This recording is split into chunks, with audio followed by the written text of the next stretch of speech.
Okay, so first, let me say that I am remembering those who lost their lives on September 11th, 20 years ago today, and I certainly don't want to do anything today to make light of that and not remember that. So I wanted to mention that before I got started. But I did get this crazy text from Ray Cronise. Where is it? About this tiny house that failed. And so what I thought I would do is just invite people. This is on the spot. If anybody wants to come into the Hangout and talk about it, I am going to kind of briefly go over the video. It's like an hour long, and talk about some of the problems I see. I saw right away with this, and so the link is in the chat there for the Hangout if you want to join in and talk about it. But I'm going to, go to it now, and I guess I better do this because I may get in trouble with the advertisements. But one of the first things I noticed about this, let me check my audio, by the way. As you can tell, I'm highly professional here. Let's see, desktop audio. I'm going to go ahead and turn that. I'm going to leave that on, but I'll just mute it if it becomes a pain there. I just want to check my audio levels. And this was kind of a surprise hangout because I was planning on doing some actual work this morning, and Ray sent me that text, and now I can tell that my morning's not going to be very productive. Thank you, Ray, for that. I'll tell Ray, I'm going to text him and tell him, come to Hangout. Smiley face. So, the first thing, my first impression of this, when I'm watching this, is that it's very long and that this structure is wimpy. Okay, so I'm just going to say my first impressions as I look at this. Now, obviously, I already know that something's going to fail. Tiny house falls apart. Okay, so I know that's going to happen. So there's a bias right away. I get it. I mean, what can you do? The second thing I'm noticing right away is this structure is really thin. This is really long, and this is really thin. And I am familiar with these little tractors. I can already kind of sense what's going to happen. I can already see by the thickness, and we're going to talk about this in a second. This isn't all going to just be reaction. This is going to be showing you things in a minute. Okay, showing you well-built structures. So let's go back to that, and we'll get this because I'm afraid the advertisements are going to screw me up. And so we'll just watch it.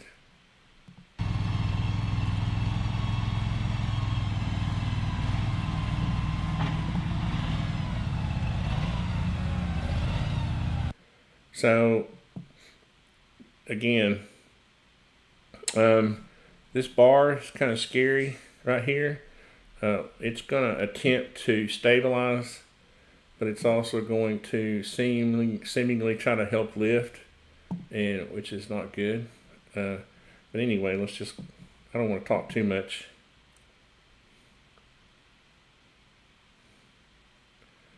And what happens on these trailers? This is like a shed trailer. They try to what he's trying to do is get it to slide off. The trailer is a hydraulic lift, like a dump truck, and that end, that end's trying to raise up, but the thing is so heavy that he's trying to pull it off. I'm gonna stop this for a minute and see who we have. Mad Sexy should have used something bigger. Yeah, and we're gonna talk about that. Audio is no bueno. My audio or the audio for that video? Oh, Mad Sexy. Hey Tony, hope your day is going well. Sounds good. Thank you. The audio for the video, I'm looking at my audio and it looks fine. I had the, I don't know how much of the audio from the, I haven't done these reaction videos before, so I'm not sure how much you can actually, steal. I kind of feel like it's content stealing, so, I like to respect other people's property, but let's go back. So I was trying not to be too clickbaity here, and I don't have an hour to watch the whole thing. So what I'm going to do is kind of go for, here's a good view right now. Look, we're starting to bow here. What he's going to do is he's going to try to put, and I've seen a lot of this before, so I'm in the industry, so I know what he's going to do. He's going to try to put these caster type things under this, and then he's going to push it around with this little tractor.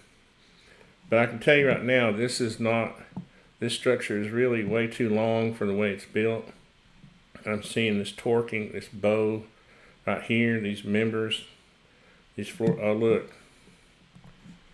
Okay, so I'm seeing right here that the sheeting, this siding is taking all of the stress right now, well, besides the floor system. These walls are torquing, look at the windows are leaning already, the siding's popping off. Look at the screws in this siding.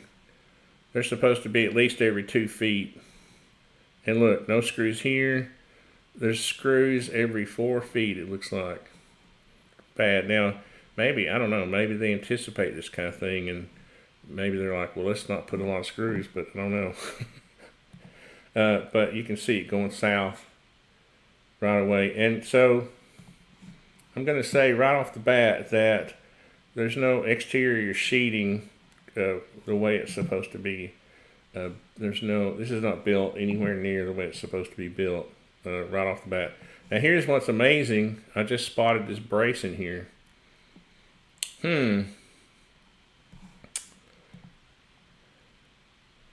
That obviously didn't do much good.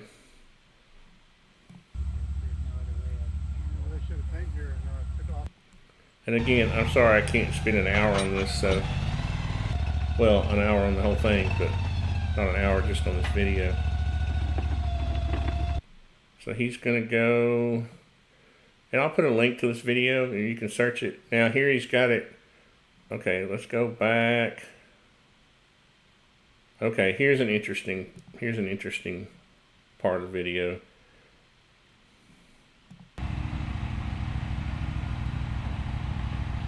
So I think this is probably one of the largest structures this trailer has probably dealt with, or this driver, this operator has dealt with, because I can tell you right now, my first inkling on this would be, we need more help. We need about 3 or 4 more of these little tractors to keep this thing stable as it's coming off.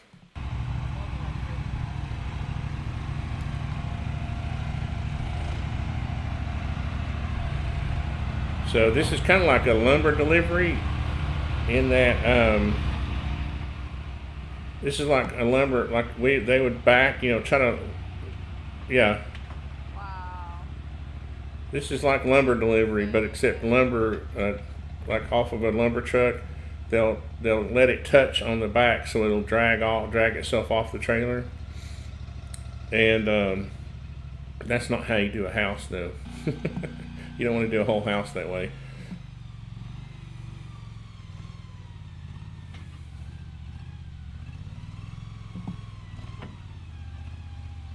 Let's put this on pause. I'm going to keep up with the comments in the, at this point it already damaged. Yeah, you're right. And see, at this point, you're right, Mad Sexy. At this point, the owner should have been saying, "Whoa, stop right here." But you'll see the owner. We'll see if we can catch it. The owner is just stunned, either shocked or stunned, and can't say hardly a word during the whole thing. But what I would have done, honestly, I would have site built my house. Hi, John Miller. By the way, there's a link up here. If anybody wants to join in on the Hangout, you can join in and make your own comments as we're watching this. But let me just say this right off the bat, okay? So when if there was wall sheeting on this thing, the wall sheeting, let's turn off the wall cladding here. And this job has way too many layers. And we'll turn off the Tyvek. Do I have a Tyvek layer even? I can't see. These tiny layer tags have screwed up my eyesight. I thought I had a Tyvek. Now I'm getting a tickly throat. Excuse me.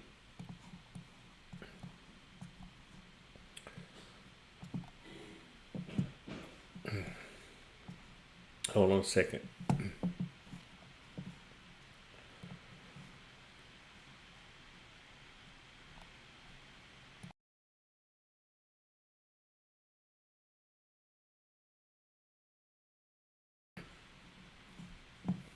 Sorry, have you ever gotten one of those tickles in your throat, like almost like an allergy reaction? Anyway, let's see if I can get through this without making too much damage. All right, somebody joined in. Who is that? Hello. Make sure you're unmuted. Your microphone's unmuted. It's showing that it's muted.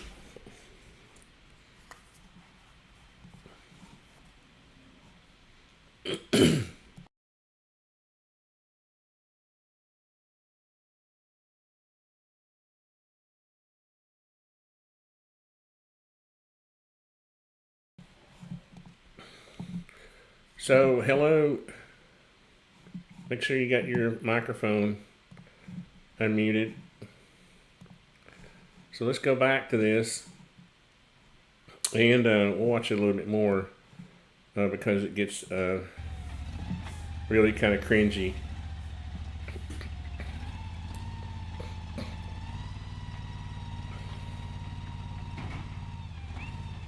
Hold on, it's ripping the screws out. Yeah, you see the owner is, that was the first comment that she made about it ripping the screws out. It's impossible to pick that up with that much weight on it that it just bows.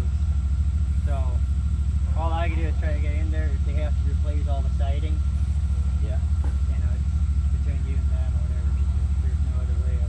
Well, they should have came here and took off the weight off the top and removed it. That would help. You know what I mean? Yeah, that, and there's a bunch of tree lump. The whole porch is on the inside.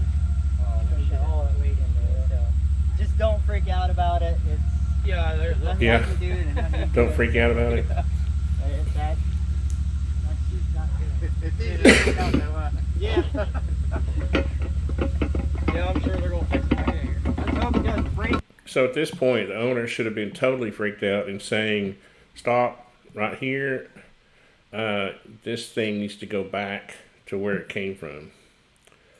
That should have been yes. Okay, so I can tell by as much stress as this siding is taking that the sheeting there's something drastically wrong with the wall sheeting. There should not be this much bowing, even though these are undersized. This floor structure, the floor structure is meant, the way it's sized is meant to go on a continuous foundation. That's all there is to it. You can't use floor structure members this small, and I know what they are because I can tell by the width. These are probably 2x6s, and they've got this band on here to try to reinforce it while it's being delivered. Excuse me. Let's go to our Hangout. And did you work, fellow artisan? Did you get your? It says you're muted. Did you get your audio, your microphone? You might have to accept your browser is check your browser to make sure it accepts the app for video and audio. You don't need the video. It'd be nice to have the audio so I can hear what you're saying. And we'll check the live stream. Yeah, so let's go to this right quick. So if you're installing, there it goes. Oh, hey there. Is this Matt's? Oh, JM. What's your name, JM? Well, it was working there for a second. Anyway, when you let's just take a piece of this OSB off of this. Let's see. Let's take a piece of OSB. Oh, look, I know what I was doing. I was doing an SIP. This is the SIP version of the little cabin I was going to build. I was trying to figure out. Can you hear me now? Yeah, I can hear you now. Can you hear me? Can you hear me?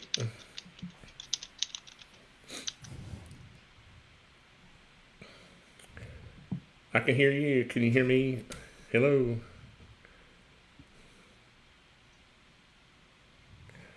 So, this was a little cabin I was going to build, and this drawing file has a lot of stuff in it, okay?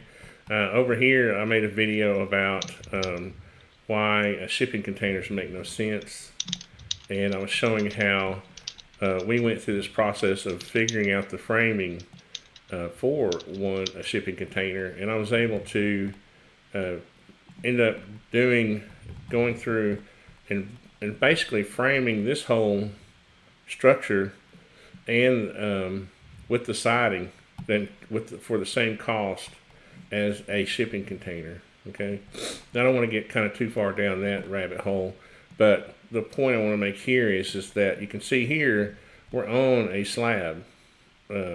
These types of walls, when you've got sort of a rickety frame, are not meant.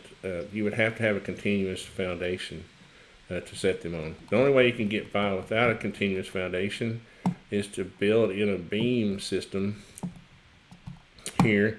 And you can see here on this other cabin I was thinking about building, I've got a double 2x10 here that acts as a beam between these sonotubes. Okay, this could be anything, square piers, concrete block piers, and also when you do that, you'd have these treated joists. These are 2x10, 16 inches on center with joist hangers. You see a proper structure there. Okay, now if I were to take that same little tractor and raise this up, this whole thing would act as one piece.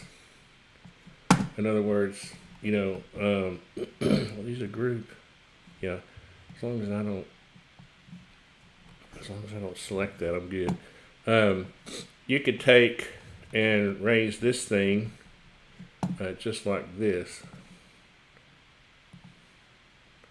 I'm going to back up. You could raise it up like that, and there would be no deflection in this because you have a beam running down through here that's supporting that load, that continuous load. The other thing you have is, let me undo that because I don't want to mess up my cabin. Did you get your audio worked out, John?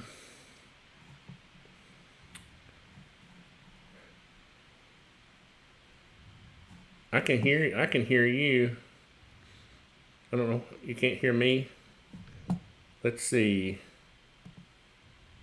Let's see.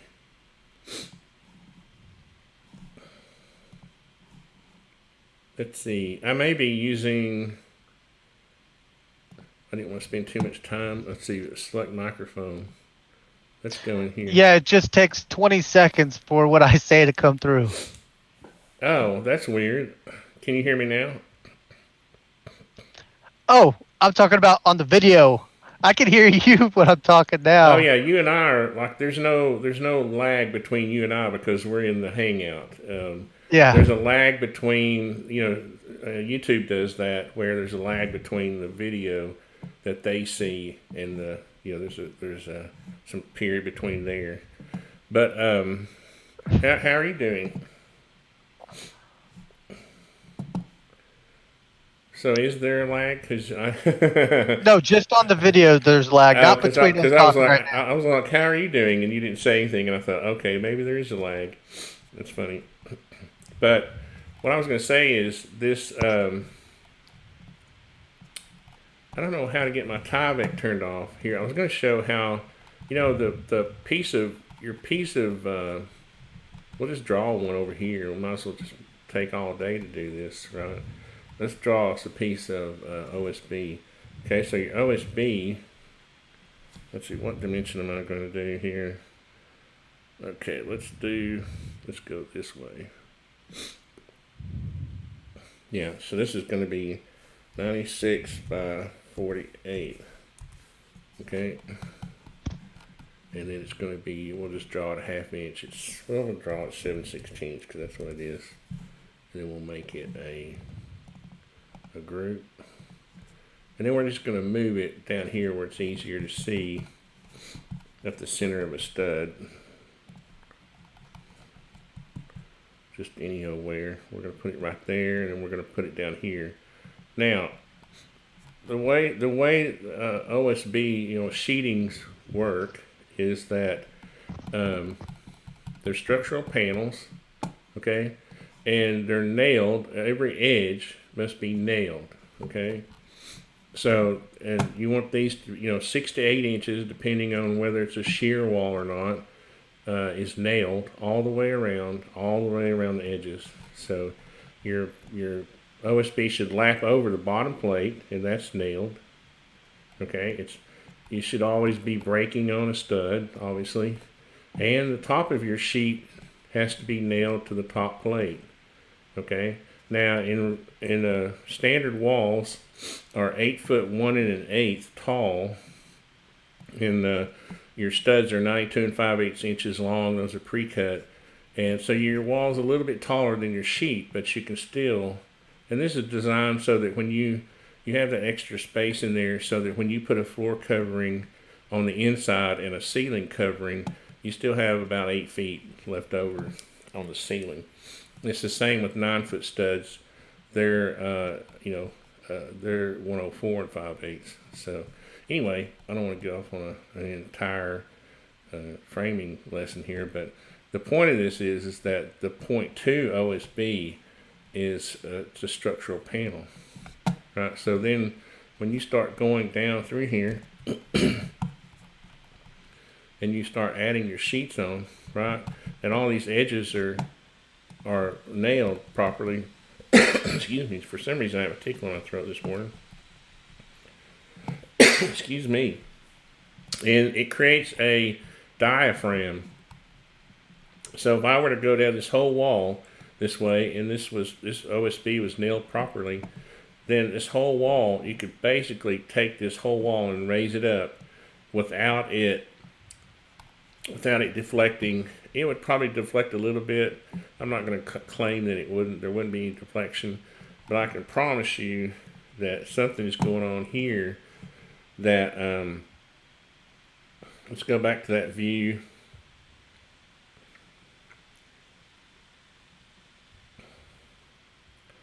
Well, let's just go forward a little bit to where the real tragedy starts to happen. Are you still with me, John? Yeah, I'm just watching. And I don't know how much of this. I've never done like a reaction video. I got a tweet or a text this morning from Ray, and he said I should do a reaction video, and so let's play a little bit of this. But I've never done a reaction video, so I don't know. I don't want to steal somebody's content, but let's see. Oh, no, reaction videos are cool.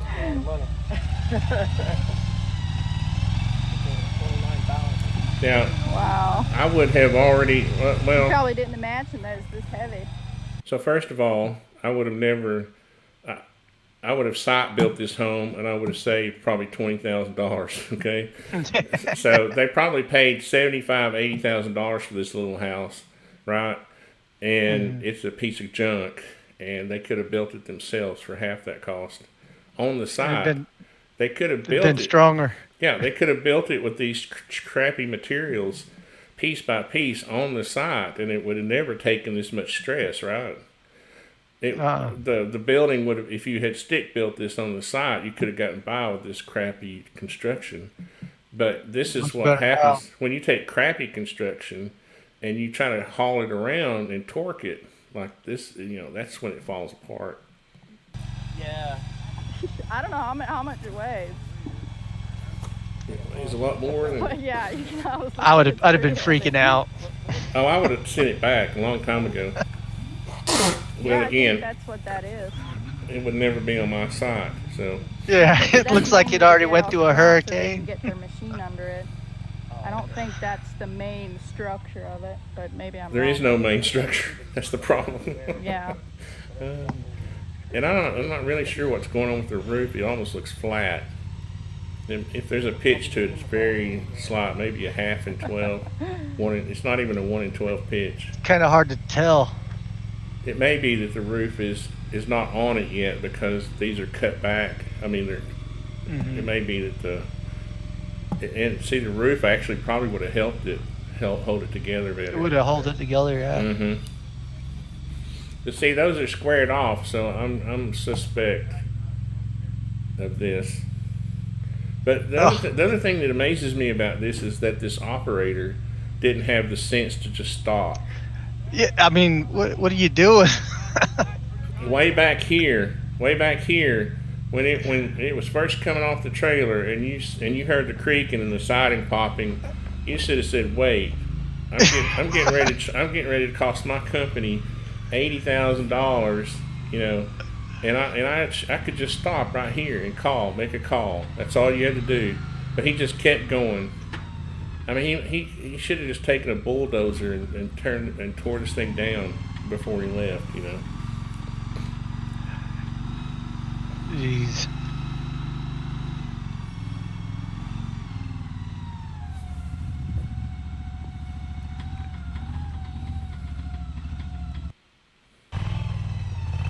So one of the things I noticed is that they didn't have the siding, you know, screwed off the way it's supposed to be, you know. So now you can see that the end is ripped out. It's buckled.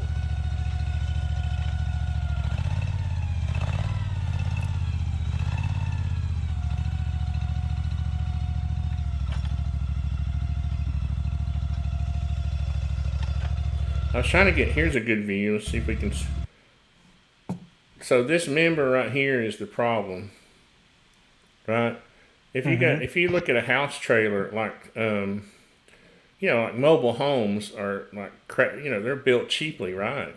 But the one thing that's not cheap about them is a huge steel frame that they're on, right? Right.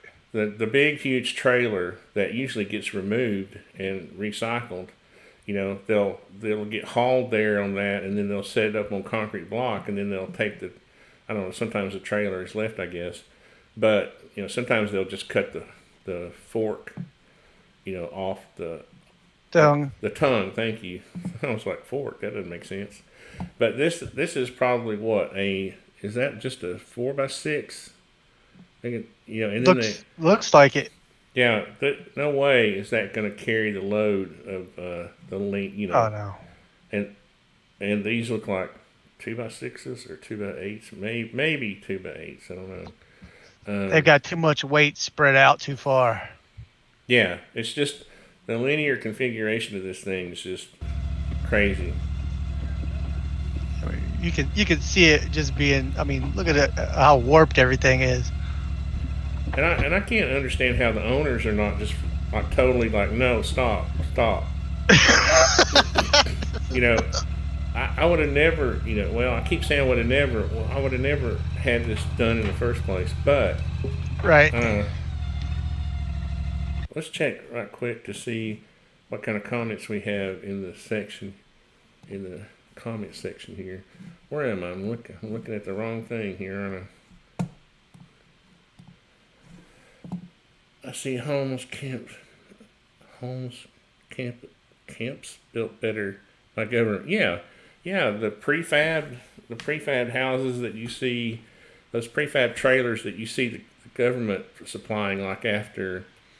But those are a good example. You know, in this drawing here, I did import some tiny house trailers over here just to show people if you were to buy a tiny house, and if you go to buy a trailer, like I've had plenty of construction trailers that just haul material around, right?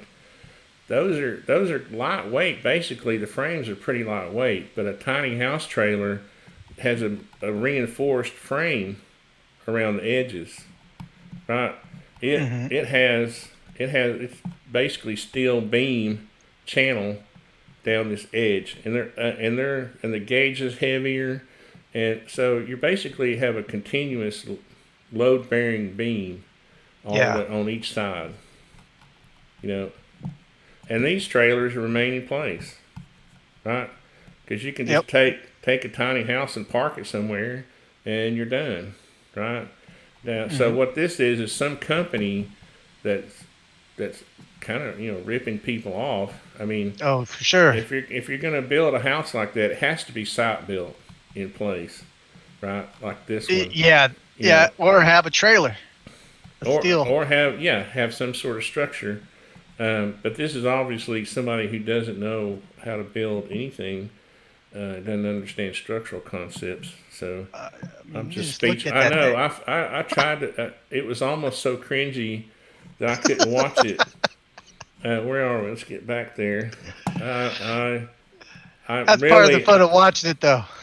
I know, but I'm just like cringing so badly that it's the cringe factor. And the worst part was this, where this operator thinks he can drive this thing on a slope and back it in. Now, I will say this: I've seen these tractors in real life, and they are amazing little machines. Okay, but you probably should have had like 4 or 5 of them on this job, somehow coordinating, keeping this thing like not so it wouldn't torque the way the way it did. It's just too long. Even if they had 2 tractors, I don't think that would have helped. No, you would have needed them on the side in the middle, but trying to coordinate that would have been very difficult. Yeah. And this video is just way too long, and whoever took this video is brave. I mean, how could you actually? And then I wonder if this was the owner taking this video. I would have been. How did this thing not fall over? I mean, that was a miracle. The owner would have been better off if this thing had just rolled over and fell completely apart, right? Because then there would have been some liability on the operator's part that their insurance probably would have just paid for it to be rebuilt on the site. I really would like to know what happened after this. I don't know what the date. But I mean, how can you just?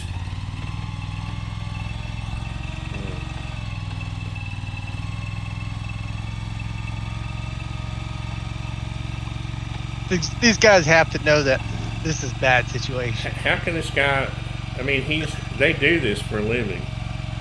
This is specialized. This little tractor is a specialized. It's a specialized piece of equipment, right? It's made just for this.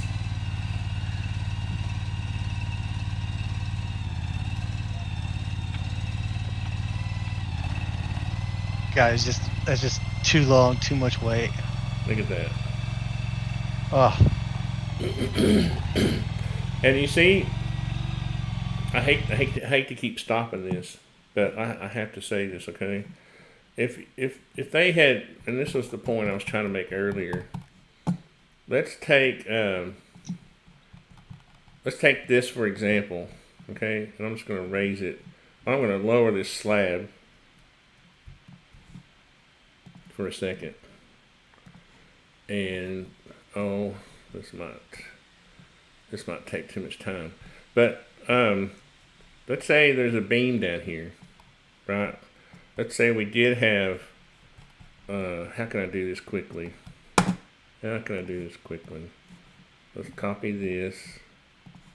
Are y'all bored already? Tell me if you're bored, because I'll quit doing this. But I just wanted to give one quick example.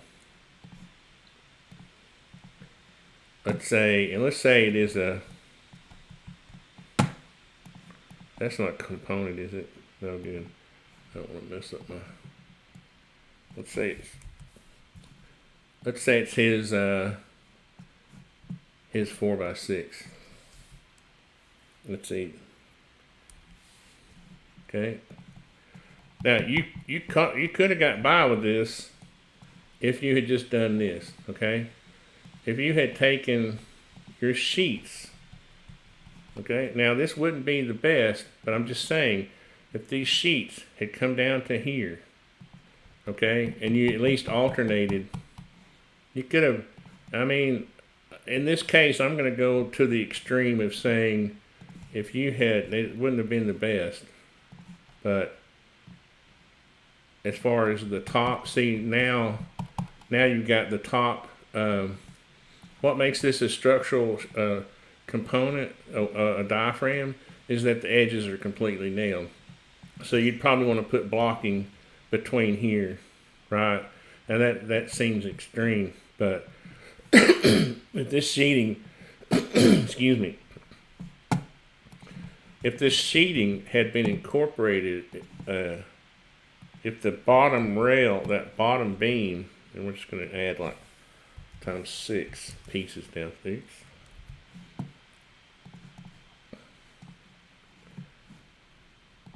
And, you know, people may not want to really hear what I have to say about this, but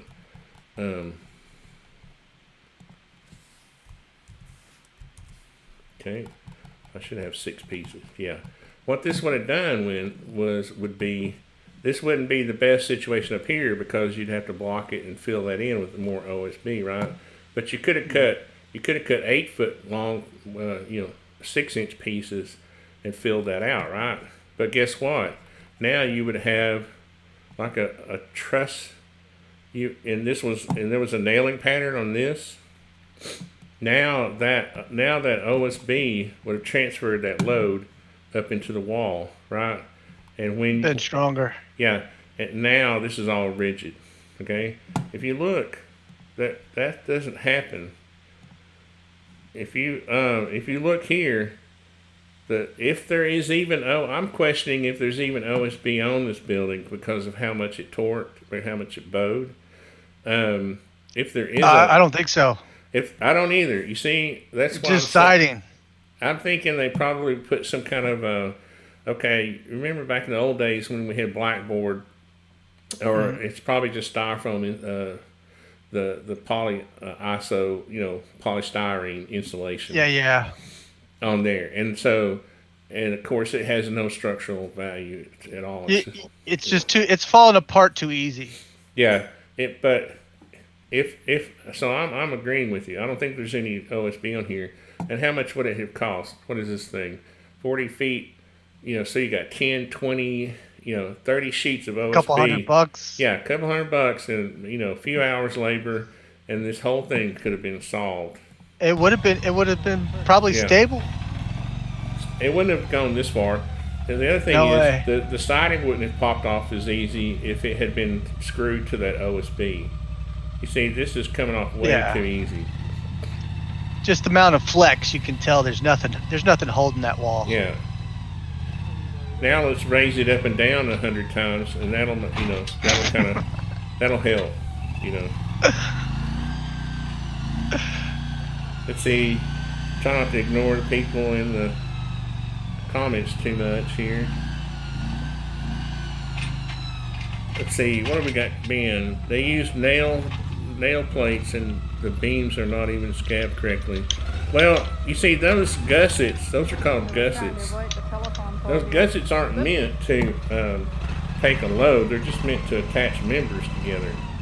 Let's go back to, if you look on a truss, I'm going to mute this for a second.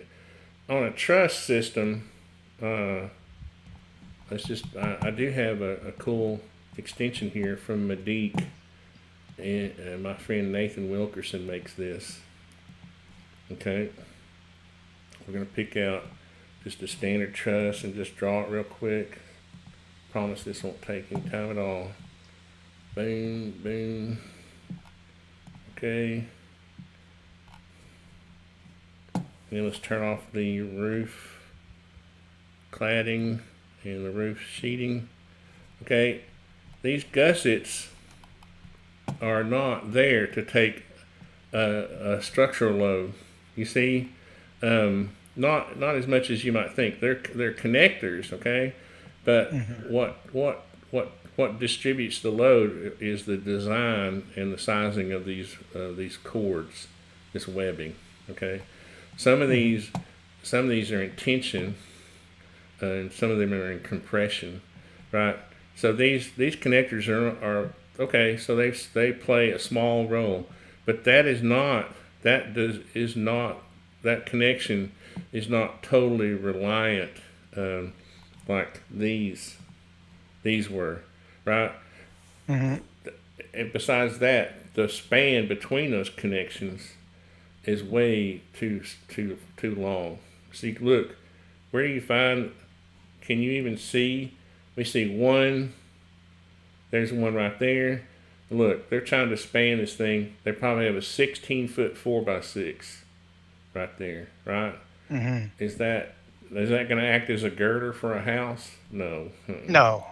Mm-mm. That's just basically something to slide on. You could have taken, a little plywood plate, and you could have taken anything for that same connection right there, and it would have done just as good, because there's way too much stress on that point. Jeez. You know.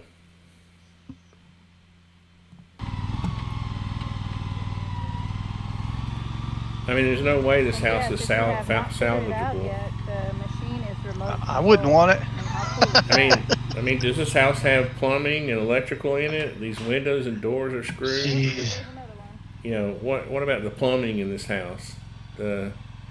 If there was any like sealants around the, that they'd be broken. it, everything would be broken. Look here, the floor has become disconnected from the structure. And this guy, he's oblivious. This guy's oblivious. He's just like, no, I just got to get this up there. I just got to get it up there, and it's somebody else's problem, right? Yep. I just want to get out of here now. That's how can I get this thing up there and get out of here?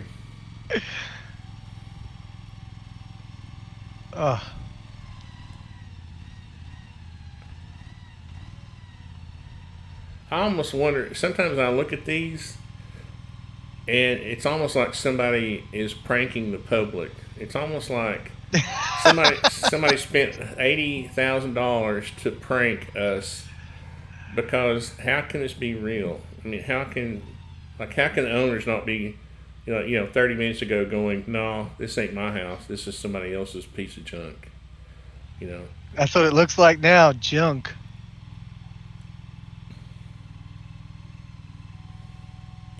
I mean, I helped. Do you know what Habitat for Humanity is? Mm-hmm. Okay, I helped start that in Chattanooga. Okay, I went down. Oh wow! I went down in 1987 to Millard Fuller, the guy who started Habitat worldwide, and I was sort of brought into I was read into the cult, mm-hmm. And so I can say that Habitat houses were built, or affordable, cheap housing is built better than this. The other thing is too, the other thing I did was I had my own vocational class build wall sections for us in their shop and bring them out on the trailer, right? But what we did was they built the wall sections in their class and laid them flat on a trailer, right? And we hauled them out to the site, and that I took on, being the construction coordinator for 2 years until I was an interim for Habitat until we could get like permanent staff in Chattanooga. Wow, nice. And so during that time, I had my own vocational class building wall sections for us. Well, we'd bring them out on a trailer, but they were all stacked up, right? And then we'd raise them up on the site. Everything was still site built. Yeah. But even those wall sections built by high school kids were better than it. You know what I mean? Oh. Were built better than it. That's kind of my point I was trying to get to, was that Oh yeah. I have seen things built by inexperienced volunteers that are built better than this. We had church groups come out that had never built a house before, and you had 1 or 2 people that knew what they were doing, and those houses were still built 100 times better than this thing. Yeah. I don't even. We're just guessing about what they're doing, but it looks pretty transparent. Look at how far that siding is pushed inward. There's no wall there. I don't think there's any sheeting, like you're saying. Yeah. I don't see how, because it looked like that they call it rigid insulation, but it's really not that rigid. That exterior sheeting, it's only like 3/4 to an inch thick, and of course you can just torque it with your hand. Let's go back.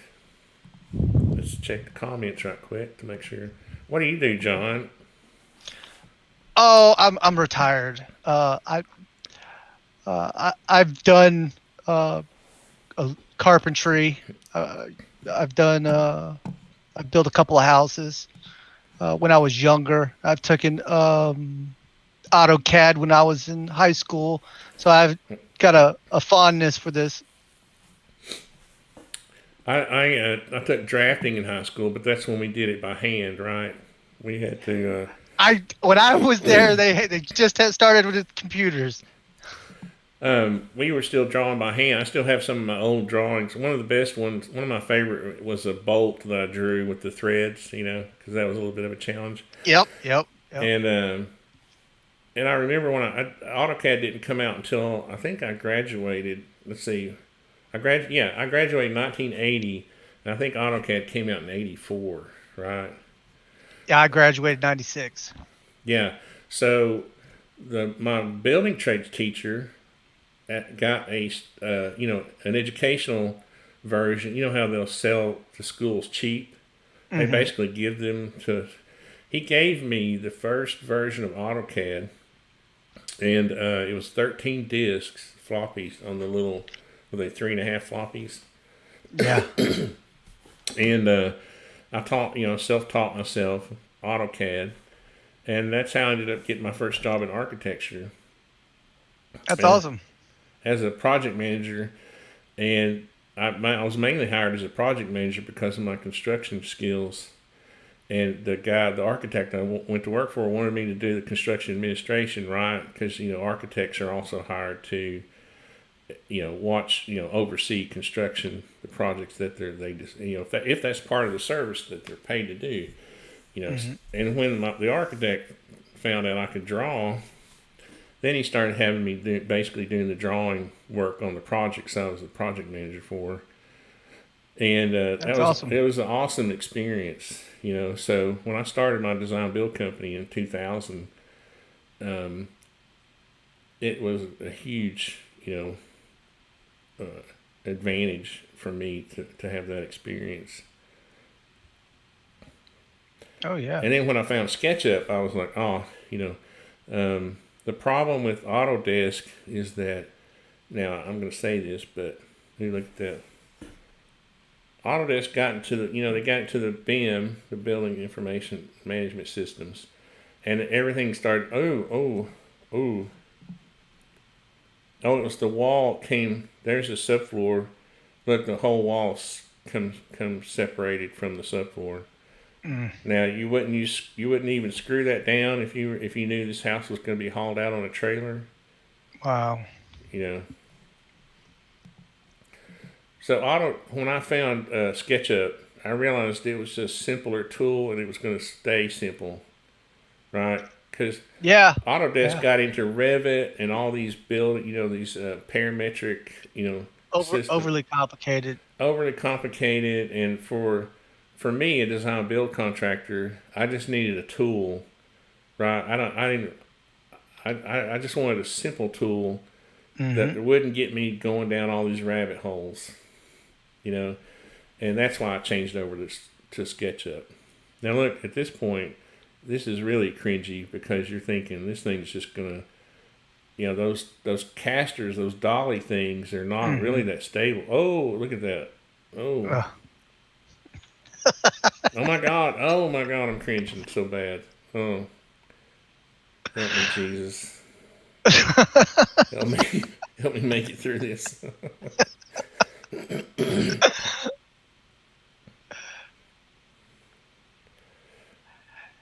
What I like is how everyone keeps looking. I mean, anybody freaking out? Are just watching it. And they're all like, no big deal. We're just moving a house.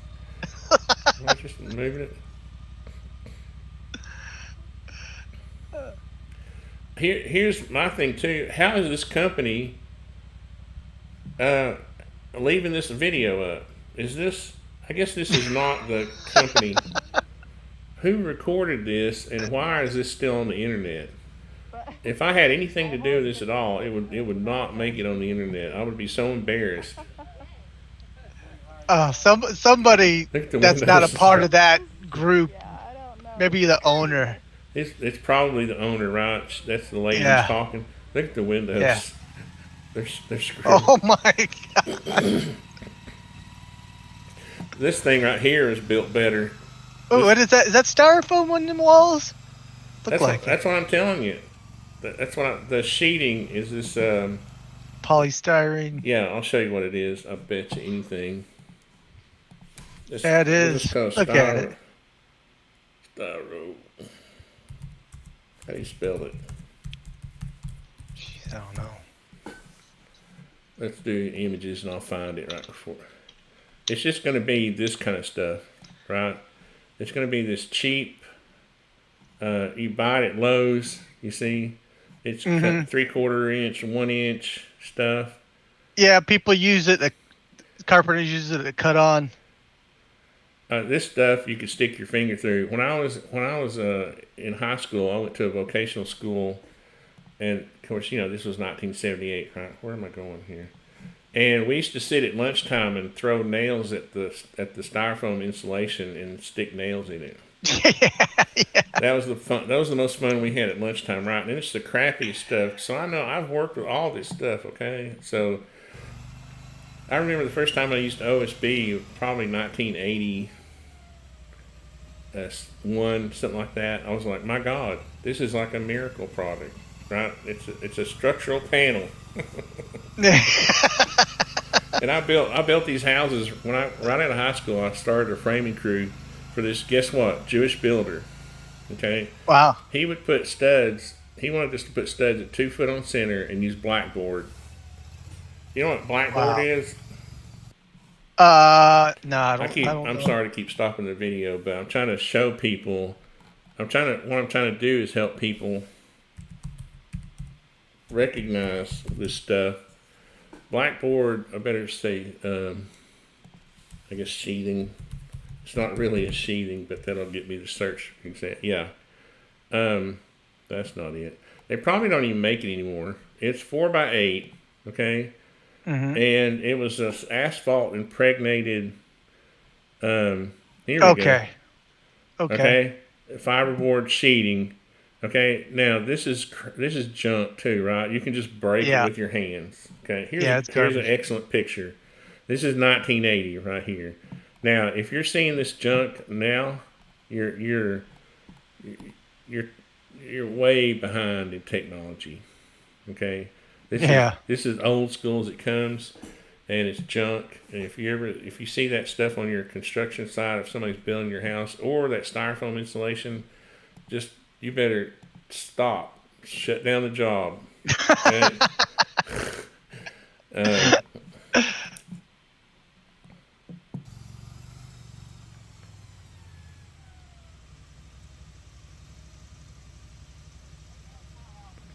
I mean, how do you? How is somebody not saying, "Why are we still doing this I mean, with this thing?" the look on these guys' faces almost like they're oblivious to what's going on. They're either that or they're in shock and they have no idea what to do. Yeah, like I don't want anyone else to worry. Yeah. Maybe if I don't act shocked, they won't. Right? God, jeez. And this, I mean, how much can a cheap structure go through, right? Oh man. And then look, they got all this. Are those the trusses up there? I just noticed. Look, those look like the trusses, and they're laying in the middle. Oh wow. They couldn't have laid them on the end, or Put them right in the middle. right there. Let's just add 20,000 bowling balls in the middle, and see what that'll do. Well, we can see it. It'll make it bow in the middle. Why wouldn't they have? This company should have a policy. If we have anything over 20 feet long or 30 feet, we're going to put these extra dolly, these caster things in the middle, right?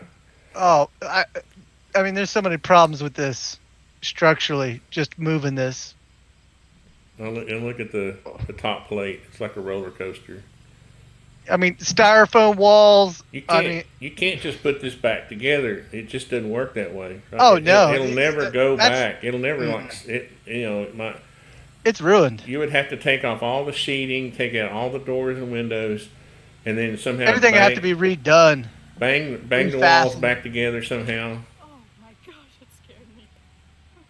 She's just now saying, "Oh my God." 80,000. Wow.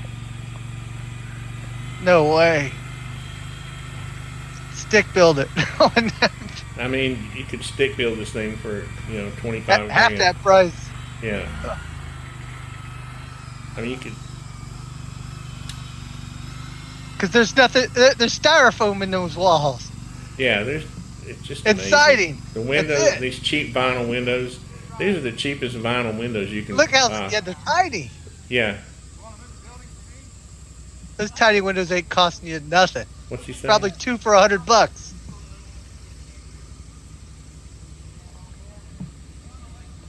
Let's see what the people in the chat are saying. Yeah, that's what I was thinking. Autodesk gives schools a free license. Yeah. Rework is king. Yeah. I don't know. I don't like these kind of jobs. I don't like it when I have to go up and redo somebody else's work. I don't actually take them because there's nothing you can do. People get mad at me when I say just bulldoze it. Oh my God, I can't do that. Yes, you can. Sometimes it's just easier. Well, I mean, the labor is just as expensive as materials. Why would you waste? You're going to pay to tear it apart and then build it back up? Why would you even waste your time on a crappy structure like this? No way. Look at that thing. The lesson I'm trying to teach people about this kind of stuff is look at the specs on your tiny house before you buy it. And I really don't think this is some reputable company. Take a look at that thing and see how it's made. Ugh. That's what I'm saying. But all you have to do is look at their spec sheet, right? It'll say floor joist or 2x 8 does it? 16 inches. Yeah, if you look, studs are 2x4, 16 inches on center. Yeah. Rafters are 2x6s, 16 inches or 24 inches on center.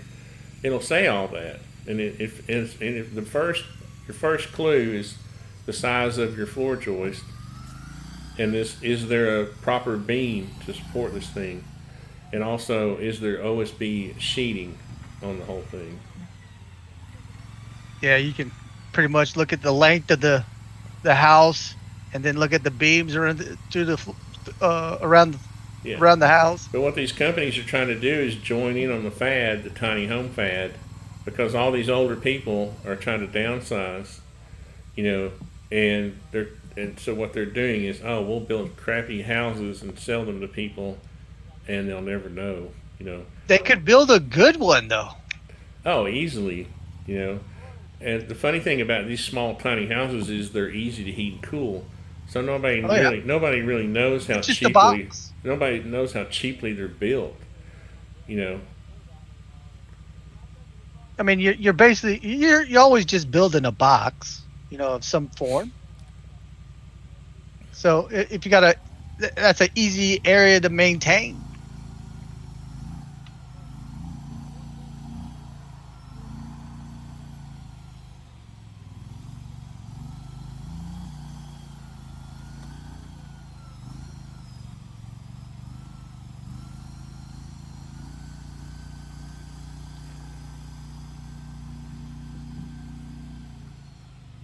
Wow. I mean, you have to look at that and just be like, oh.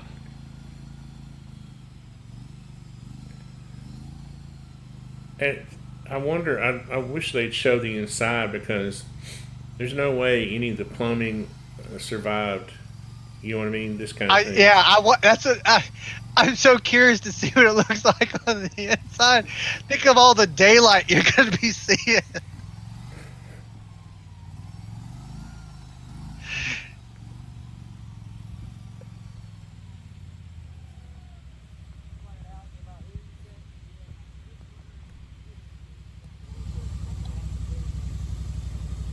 What are they doing right now? I mean, what are they doing? I think they're dazed and confused. I don't know what. I mean, what is he gonna do? Let's go forward a little. He sets it down.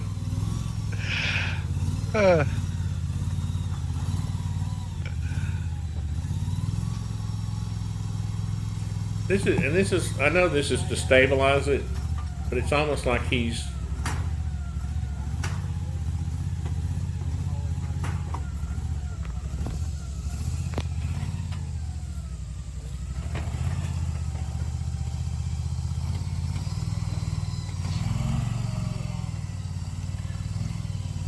Ben's got a comment in the comment section there. Let me get rid of some of these tabs. I got too much junk going on here. I'm in Texas. You should see how, and from what some of these framers used to build a house. I mean, 10 houses built for scraps off the sites from Dallas. Well, yeah, and I mean, as long as those scraps are used properly, right? I mean, I had that Jewish builder I was talking about when I was 19 years old that I was framing houses for, and he would bring us scraps. He would have his sons pick up nails on the weekends, and he would bring them to the next house that we would. I mean, I think almost every framer brings stuff home from the job site. But I mean, what I was going to say is he would also have these laborers grab up extra stuff and bring it over, and I would cull through it for him. And if it was a stud, that even if it had been out in the weather a little bit, that's fine. You can use it. You can use it for blocking or bracing, or soffit blocks or whatever outlooks for your whatever roof or whatever. Now, obviously, if they're nailing together pieces to make studs, that's not a good idea. Yeah. Or if they're scrapping together OSB for sheeting, and it's got a bunch of joints going up, that kind of defeats the. I don't think people understand. Some people don't understand the concept behind OSB. Oriented strand board has a structural orientation to it, and you'll see people. You'll see people actually lay it down sideways, and it's people who don't understand the point to it. In other words, and you can get, and the internet is crazy about this too, right? You can get into real arguments with people. This right here, and all you got to do is just talk to the manufacturer And you know, the only way you can do this, okay, is if you block between each stud, right? If you put this horizontally, I've seen guys do it horizontally and never block between the studs. Okay, OSB is You meant. you have to block it if you're going to do it like that. You have to, because it's you can't nail it 14 inches. You can't nail it 16 inches apart. You can't. Your nails, it loses its structural components. You know, its purpose. Yeah, it reduces is the to create strength. a diaphragm in your wall. That's its whole purpose. And all the edges have to be nailed solid. So doing this, if you do it properly, that means every 4 feet now you got to block it, right? How much extra wood? You have to block it and stagger it. And that's a lot of labor, right? So, and I've had I've had experienced carpenters argue with me about this, and no, you're doing it because it's easier for you sometimes to install it this way, right?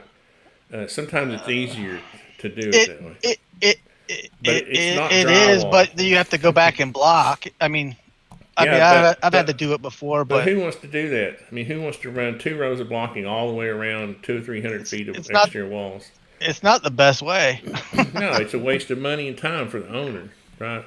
It was designed to be stood up vertically, so and this is, again, that's why I said earlier this wasn't the best. But in the case of the video we're watching, if that had lapped over that bottom little 4x6 they've got as a runner, that would have created a beam. This whole it'd been strong. Like a truss, like the wall would be like a big truss at that point, right? And it would have been able to all that stress of that bending would have been transferred all the way up through the wall. If that's the case, the wall would have been solid. Yeah, it wouldn't have bent like that. No, and that's so they're gonna go. Let's see. Now that's a good one. Look at the huge gap between the bottom of the wall. I mean, how's the owner not crying? I don't get it. Now look here. Do you see the separation? Look at that. Look at that separation. See, those connectors aren't meant to be taking that much force. They're meant to tie them. They're meant to tie them in tension. They're meant to resist tension, not this compression. Not this load. They're meant to resist the tension load. These guys have to know that this is jacked. I mean, they have to know. Oh, maybe it's just now sinking in. Hey, this might be bad. I mean, it's falling apart like a house of cards. See, and this demonstrates how those gussets aren't meant to be used in this manner. Yeah. Just snap. I mean, just broke off. They're more like something to skid on.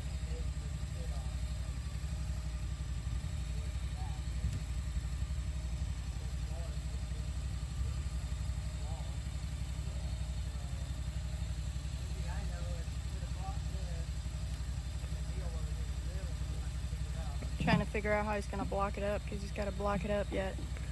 And this lady, I don't understand how this lady's not freaking out. Oh yeah. She must not be the owner. What? I mean, what are you gonna do at this point, though? She must be. How much you want to bet she's the wife of one of these guys? That she's not the owner.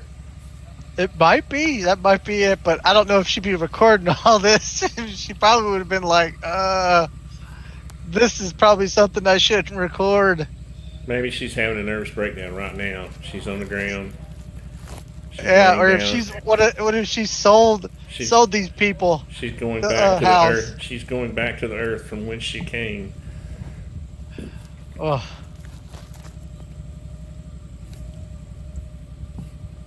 The guy's just staring at it like. Maybe it'll go away if I ignore it.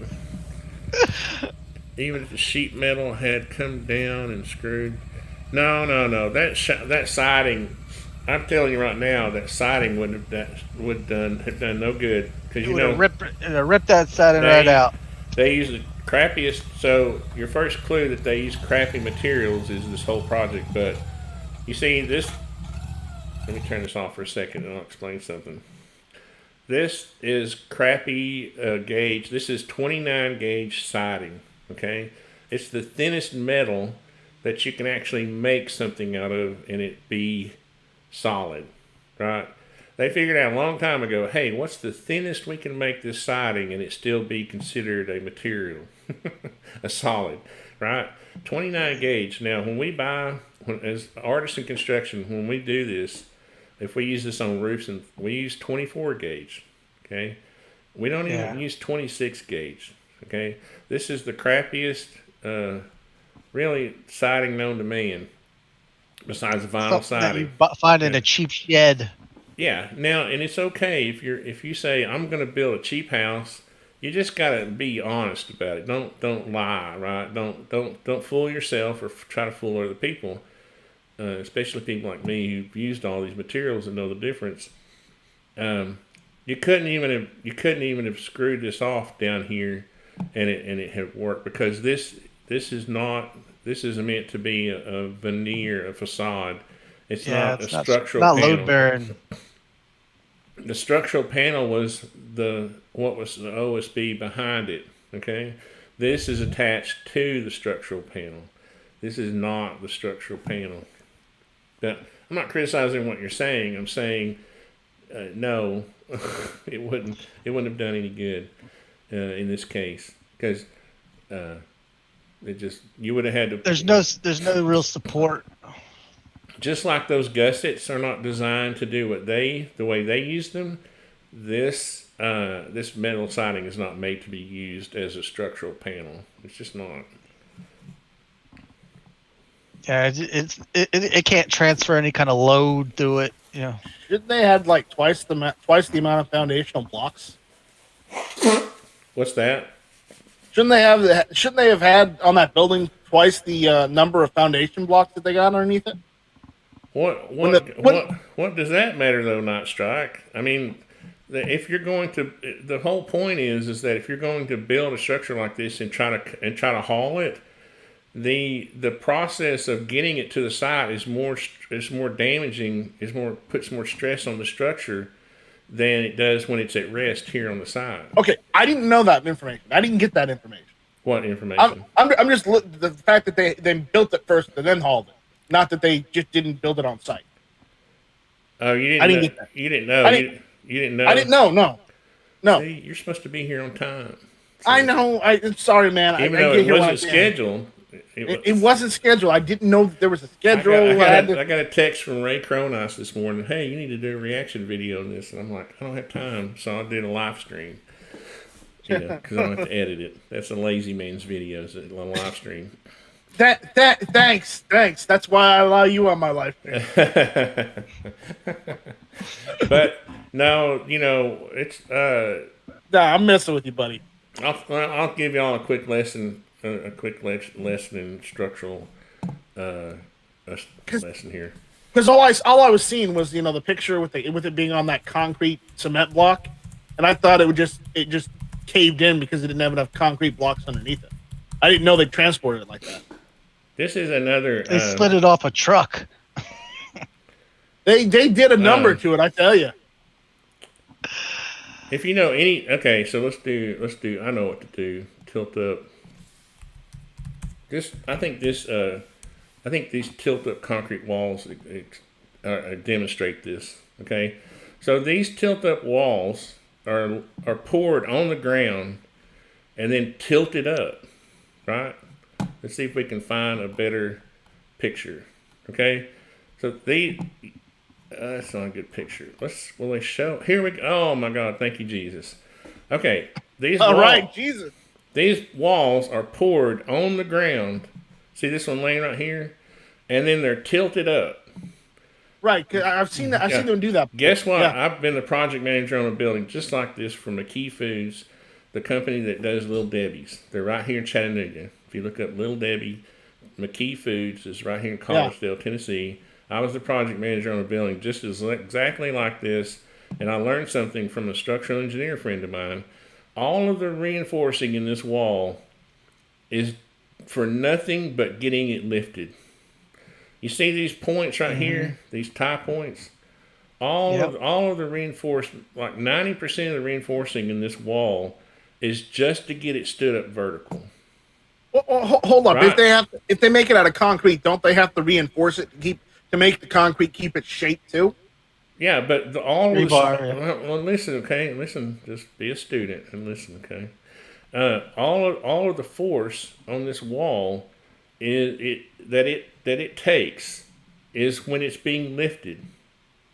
Okay, when it becomes vertical, all you have now is a vertical load on this, and just your average concrete. Now, obviously, a wall this tall, you're going to have a grid, probably 8 or 10-inch grid of rebar going both ways, right? But now 90% of the reinforcing in this wall has already done its job and will never be used again. Okay? Because now the load is vertical. These walls will never be torqued again like they are right here. Question, Okay. question, teacher. How do they connect the walls? Do they cement them together, or do they rebar them and then cement them? See these plates up here and all that. These walls literally get grouted at each joint. There's like a 1-inch gap there that'll stay there. Right, see where the panels go together? It's like tile. So they grout them. They grout them with like a polyurethane grout, like it's a grout. But see, my point is, this wall right now, that wall is going through the most stress it'll ever go through. Right, right. So these walls are designed to be, and this is pretty efficient construction method because they're poured on site. So they'll prepare the ground. They'll make sure the ground can hold the load. Then they'll form it up, and then they'll pour it in place on the ground. And then as they start lifting it, all that stress is right now, right there, 45-degree angle. That's the maximum dynamic pressure, max Q.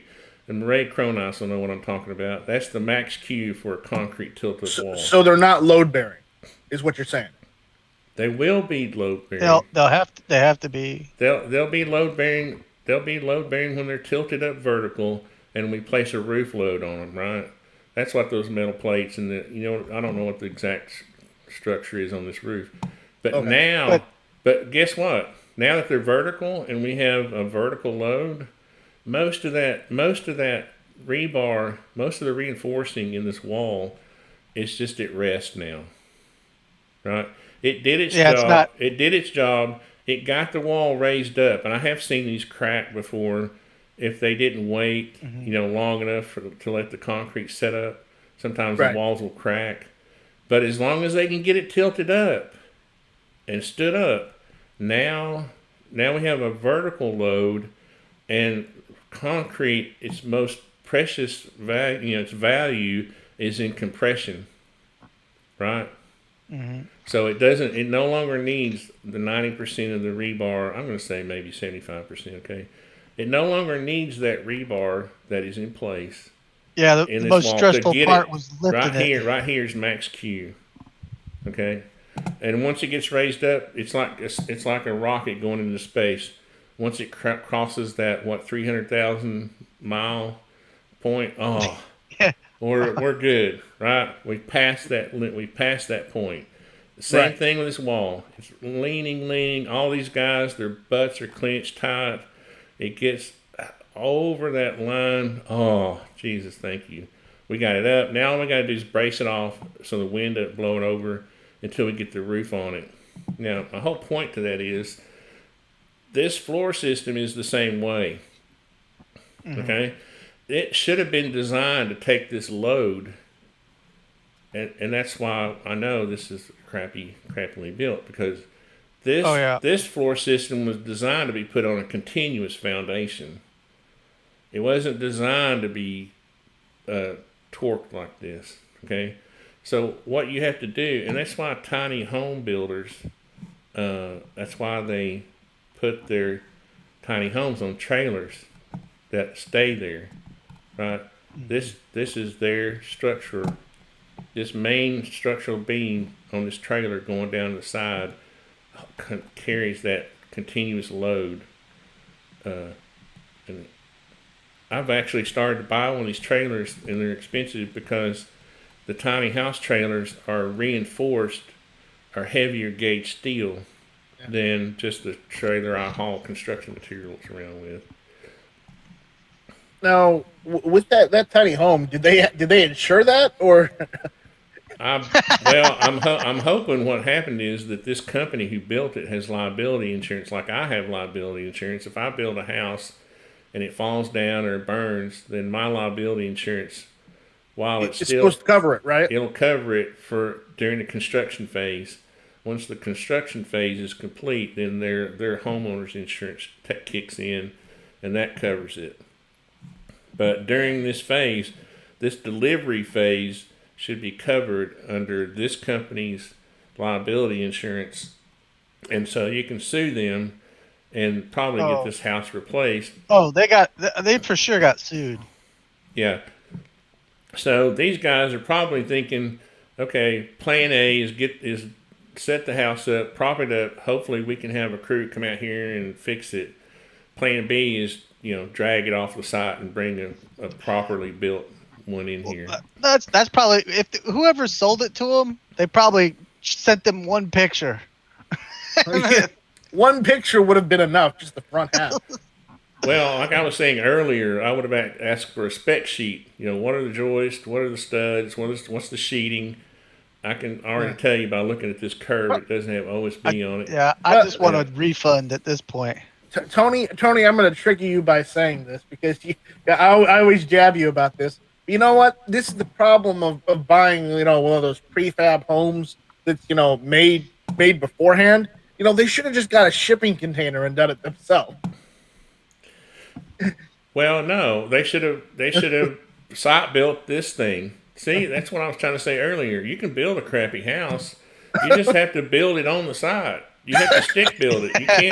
You can't have it dragged over to your site and torqued like a pretzel before you get it there. Yeah, right. And I'm just poking fun with the whole shipping container. No, thing. I know, but that's another video. All I've the already made that video about how they don't make any sense, and I alluded to it earlier because of and then you. Everybody starts coming to you with shipping container ideas. I know, and because this video I made right here, where I basically did a materials list, and at that time these containers were about $6,000, and a good one that doesn't leak, right? Because you can buy them for $2,500 that do leak, but who wants a leaky one? And they're all rusty. So I showed this part. This is not even the actual file. I did another video. I built this, and this is the shell. Mine's 12 feet wide, right? I'm saying that 7 feet is not a human scale, that the minimum width for a building a human can live in is 12 feet. As far as comfortably, right? Comfortably, so this was my little cabin. White trailer. This was my little cabin I was going to build myself in the woods. And Are those shipping containers I see? What? Those are shipping containers over there. These are shipping containers over here, but I was making that video, shipping containers make no sense. CENTS. I see what you did there. See? And I was saying I can buy the framing materials for a 12 foot by 40 foot cheaper than I can buy a container. And then I've got my structure. I actually got the floor structure and the Advantech, and this thing's 10 times stronger than that thing, because what people do is they come and cut big holes in them, and shipping containers weren't designed to be houses, right? Well, pre-COVID prices you could, but now current prices, what's still pretty expensive. No, even pre-COVID, because I made the video before COVID. This video, shipping containers make no sense, CEMTS, was before COVID.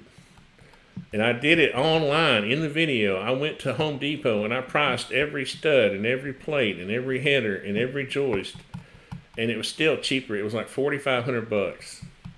Okay, so and guess what? I didn't have to go cut crappy. I didn't have to go cut holes and worry about leaks where my windows are, because these stinking panels are wavy.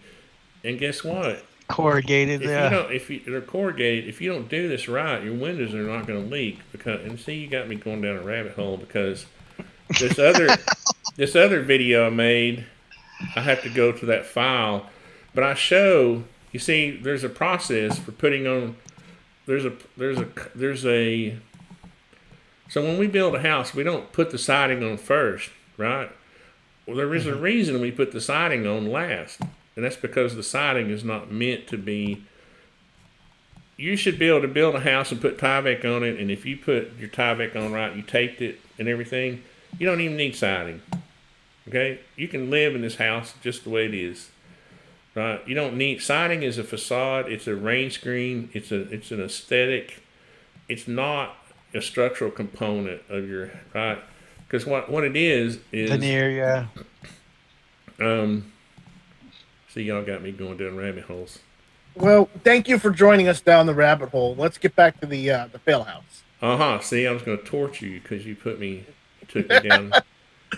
Oh, I'm just teasing you. I'm trying to say, we frame it and then we put our sheeting on, and then we put our Tyvek and tape the Tyvek, and we got all this seal tape in the window, and then we install our windows, and then it gets taped again. So you install the windows after you install the Tyvek, right? Yeah. Okay. So you would cut the hole out after you install the Tyvek. There's a sequence, and this is so far out of sequence. Hey, and there's a proper. We figured this out over thousands of years, right? This is so far out of sequence that it's cringy for somebody who's built. For somebody who knows what they're doing, it's cringy. Just like this is cringy. That is pretty cringy. This is so cringy for me. I can't even really do it. I can't watch it for very long. It's like a horror movie. Well, just looking at it this way, you're not the contractor on that one. If I had been, it would have never fallen apart. That's right. That's the point. You see. Right. Of course. Because I would have said to myself, they're going to use these little tractors that are made for hauling trailers around. This little tractor is made to install mobile homes. Mobile homes are built to be are built to be stressed this way. Mobile homes. The crappiest mobile home that you buy is better than this. Is built better than this. That's the shame of all this. Okay. Here's another question based on this house. The fact that it's sagging in, is that because it didn't have proper supports, or did they use subpar wood? Yeah, you see this bend right here. What they tried to do. Going back, I'm looking at that bend in the middle right there. I'm going to show you. I put one of these. I raised these walls up just to show you this. Okay, what they tried to do is put this 4x6 under that to act as a beam. Right, that 4x6 on a one-story wall will only span like 4 or 5 feet, maybe 5 or 6 feet. Right. So if you were going to build your house out and have a 4x6 beam like this, let's go back to this example. This was how I was going to do one. I was thinking about doing one of my little projects. Right, we got our sonotubes, and guess what though? But the span between is like 8 or 9 feet. So what do I have? I have a double 2x10. Right, that's a double 2x10. And then I've got joist hangers connecting. These are 2x10s at 16 inches on center. Right? That's because this is a beam from here to here. This joist header is a beam. It's not a header joist. It's not a box seal like we used to call it back in 1980. We call these box seals because it made a box, right? And some people call them header joist or whatever. Outside band. Rim joist, whatever you want to call it. Now it's a beam because it's spanning from this sonotube to this one, and it's carrying this floor load, half of this floor load, and this whole wall and roof load from here to here. Okay? So they apparently are oblivious to this concept, and they think that just 2x6s at 16 inches on center and a little 4x6 crazy. is gonna go that 40 feet. What is it? How many sheets of siding have we got? 3, 4, 5, 6, 7, 8, 9, 10. This thing's 40 feet long, right? Mhm. And so they think this is going to span linearly 40 feet without any support in the middle. And they're morons. You know, Yeah. They're just. But these guys, what these guys are saying to themselves is, we deliver trailers all the time. This doesn't happen. Yeah, Right. 2x6. This little It mule, might be able to go what 8 feet. I think they with call a- these things mules. These little tractors. Right. These are designed specifically to haul mobile homes around. This system is designed. It's being adapted for this tiny house. And these guys are saying, "Oh, what in the world? The trailers I haul around." Yeah. If you watch a video of a mobile home being installed, this is how they do it. That 2x6 right there, the most you would expect is for it to be run maybe 8 foot. No, not even that far. Not as a beam. If you okay, Well, I mean, if you're building a small box, like maybe a shed. we're building a house. Right. An exterior wall's got like you 1,600 have to pounds be- per linear foot on it. Yeah, you would need what? Two 2x10s or 2x12s. Yeah, just like I showed you in this model Yeah. right here. 2x10s, just right? like this. Yeah, See- two of them side by side. See, Right. two of them, double 2x10s. Yeah, that one. You wouldn't be able to go very far with that. Just a 1.6. This is about 8 feet. 2x6. I remember. How many is it? 8 feet? Because how many have I got? This is 40 feet. 1, 2, 3, 4, 5. Yeah, 8 feet. 8 feet apart. These will now see, and that's kind of a stretch. I mean, really, like when we're doing floor girders on a house, we'll have piers about every 7 to 8 feet. But I used LVLs for girders. Right, I use the minimum of 2 11 and 7/8 LVLs for my floor girders. Okay, and I have another design where I'm actually using LVLs here on this. Right, so because that's just like basic Common sense. your basic apprentice carpenter knows these things. Anybody who's worked 1 year on a construction site would know this stuff. So this has to be purposely built this way as a scam or just idiots, or it's either somebody fraud designed this or thing. idiots. Wasn't nobody professional designed it. No, not unless they were trying to, I don't know. I defer to your knowledge when it comes to building houses. I just deal with computers. Yeah, because that's what I said. Even if you were just making a little 2x6 box, like for a shed, you wouldn't go more than 8 foot with one 2x6. This guy's spanning 40 feet. See, okay, so you got two things. You're referring to the span of the joist. Okay. Yeah. Okay, that's different from a joist. A floor joist is only. Let's turn off It looks like they built it on a giant pallet or something. floor sheeting. Turn that off, and then what is this? What have I got late? Let me turn this off for a second. What is this? What is this? Somebody tell me. Oh, plan. Oh, I had a floor plan. Okay. Turn that off. Now what is this? That's floor, subfloor. Got too many layers. Now what is this? Floor plate. Good Lord. Now we're here. Okay. So you got two different issues here, okay? You got what will a joist span in this direction? The joist is only carrying the floor load. Right? Mm-hmm. That's one issue, okay? These 2x10s at 60 inches on center will go 14'6" this way. Now, there's a bunch of those joists attached to this beam. Yeah. Right?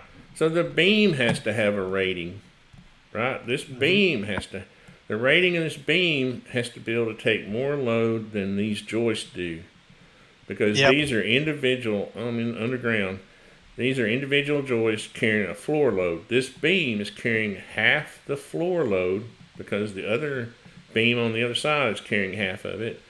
And the weight of this wall and the weight of the roof between that 8 feet. That whole assembly is now on this floor, this beam right here. Okay, so obviously when we go back to here, you see but if it's built like this, where the example I had earlier, where this was on a slab, now now nothing in that wall is carrying a load. Nothing. This obviously a concrete slab can carry a lot of weight per linear foot, right? So the ground becomes the beam. This concrete becomes the beam, and everything's copacetic, right? But that's what I'm saying here. This was designed to be built on a continuous. I don't mean it was designed to be. Whoever designed it didn't realize that this was only meant to be put on a continuous foundation. Yeah. Right. If you were going to put piers, they would have to been 6 feet apart. For 2x6s or whatever this is. Mm-hmm. It's some crappy, because when we saw it close up, it was pretty small. I'm thinking that's a 2x6 right there. Yeah, for sure. Has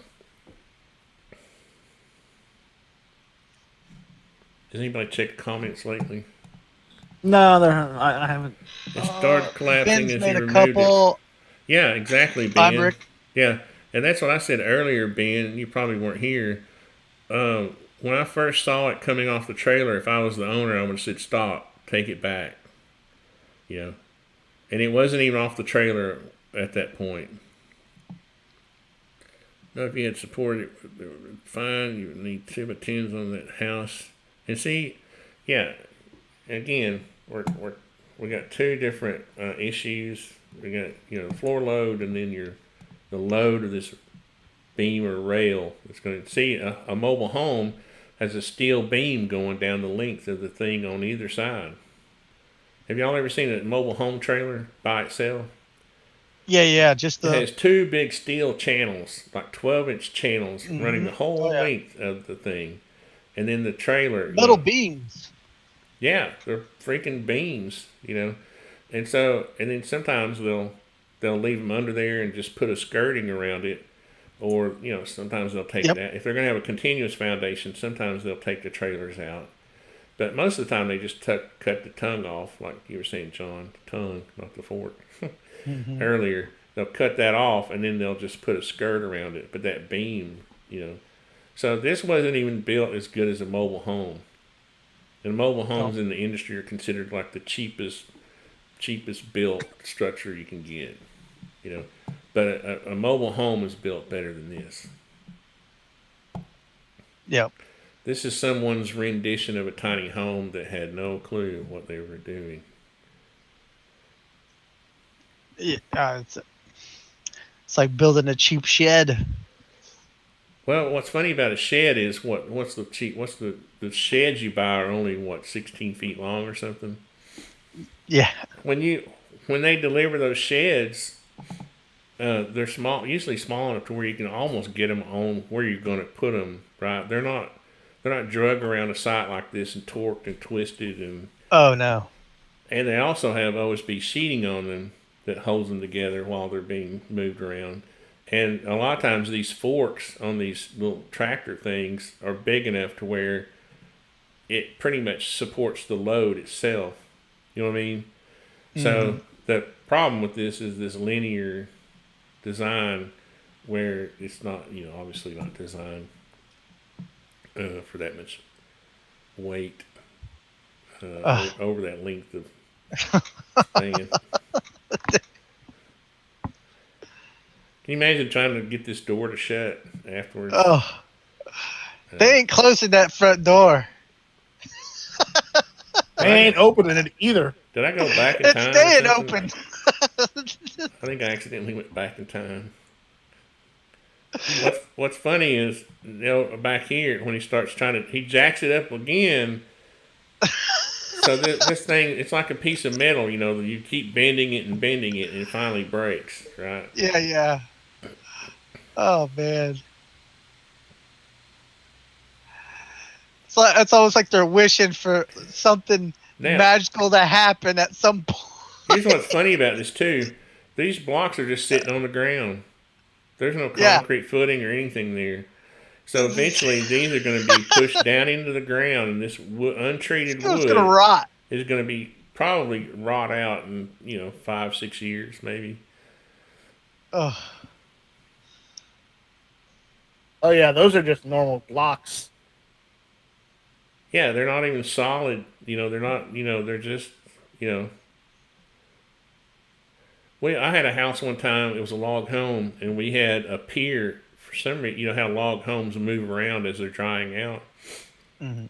Right. I had a concrete block pier where the two of the blocks it's basically slid off like 2 inches, and I don't know how it did it. The whole house didn't move that much. It was really bizarre. Now watch this. Well, He's gonna. something I remember twisted this part from earlier. He's gonna raise up. He's gonna use this to raise up on those rafters. Well, look. Oh, Is this where he does it? this guy's so scary. And so look, he's gonna. I think at one point I see him and I see the roof raise up. So now he's disconnecting. I think it was this one over here. When he does it over here, this is so humped that bar hits that middle where it's slumped, and I think it disconnects the rafters from the wall. Now see, that's not going to fit. Oh, he's got a jack there. So these people are just going to set these concrete block on the ground. They're going to sink into the ground the first time it rains and it gets soft. And they're not going to put one here. They're not putting one here where they've got the beam, their makeshift beam jointed. There should be, at a minimum, concrete blocks there.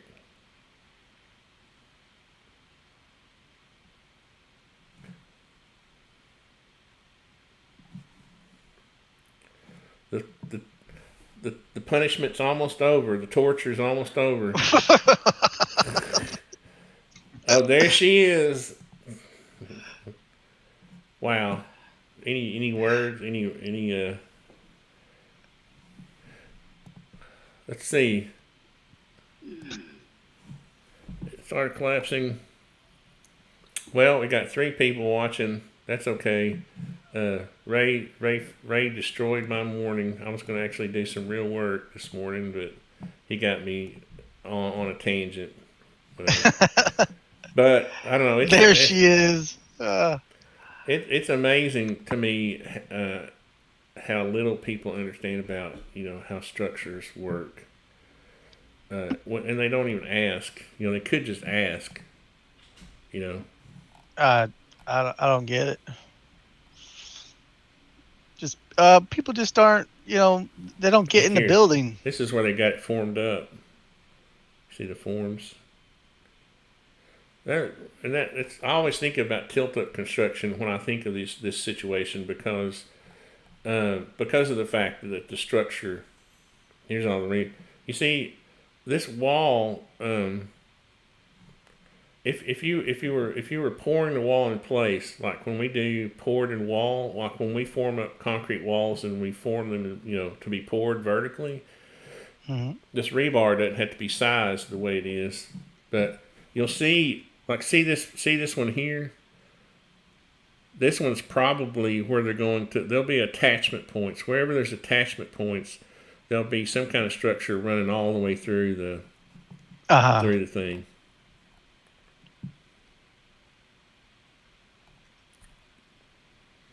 Yeah.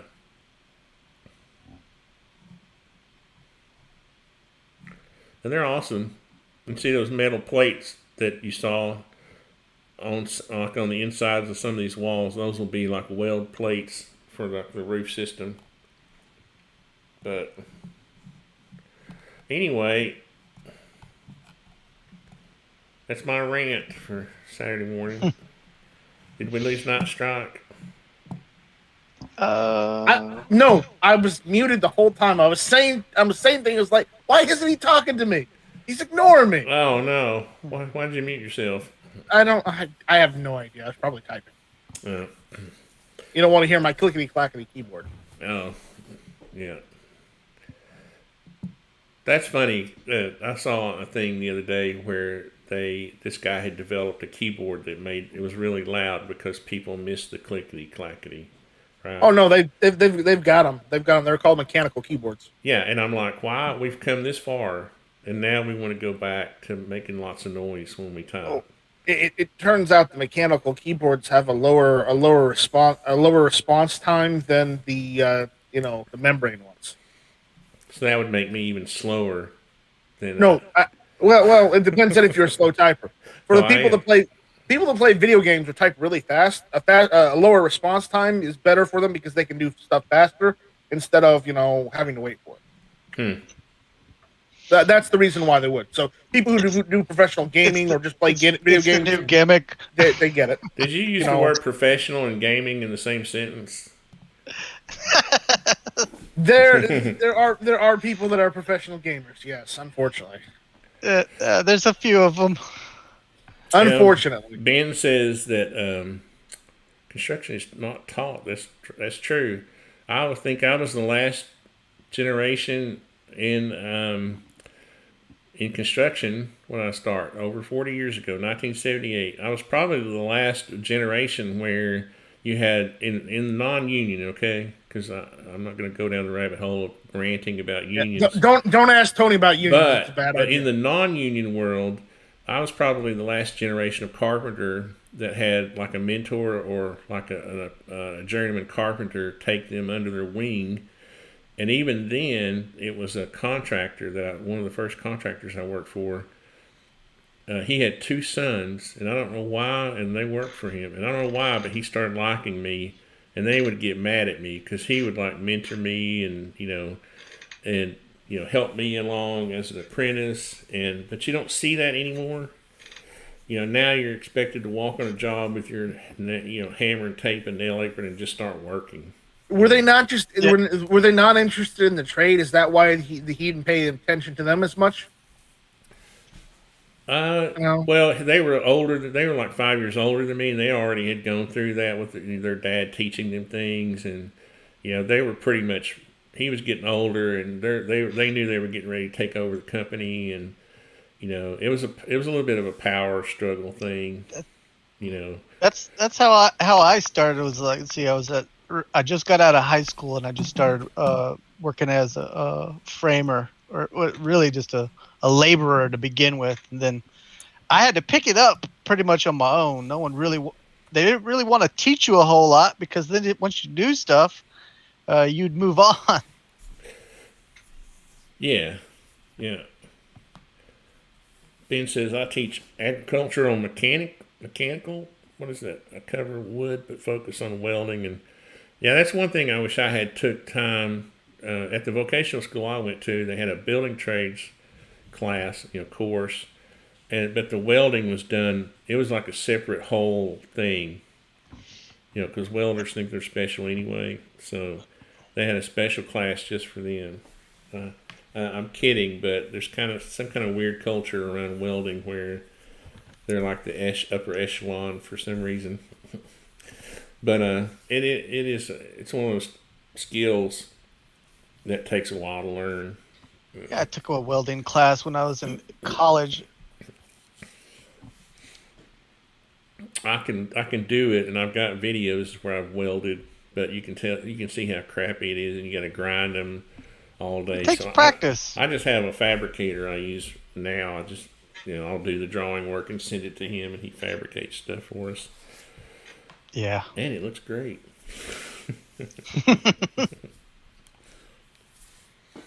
All right, well, what do y'all think?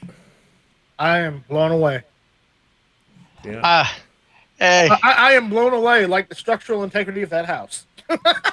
It's like a house of cards falling apart.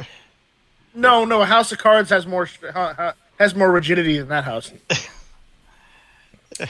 Yeah. Funny enough, yeah, because to get a house of cards to stand up, it has to be designed properly, right? It has to have it also has to have a proper foundation where they don't have. And it's like pixel sticks. You can use a bunch of little wimpy sticks to put something, a structure together, as long as it's designed properly, right? It's like a truss. Look at the roof truss. The roof truss is a bunch of crappy old 2x4 scraps. Oh. What happened to my roof? Did I delete it? That's weird.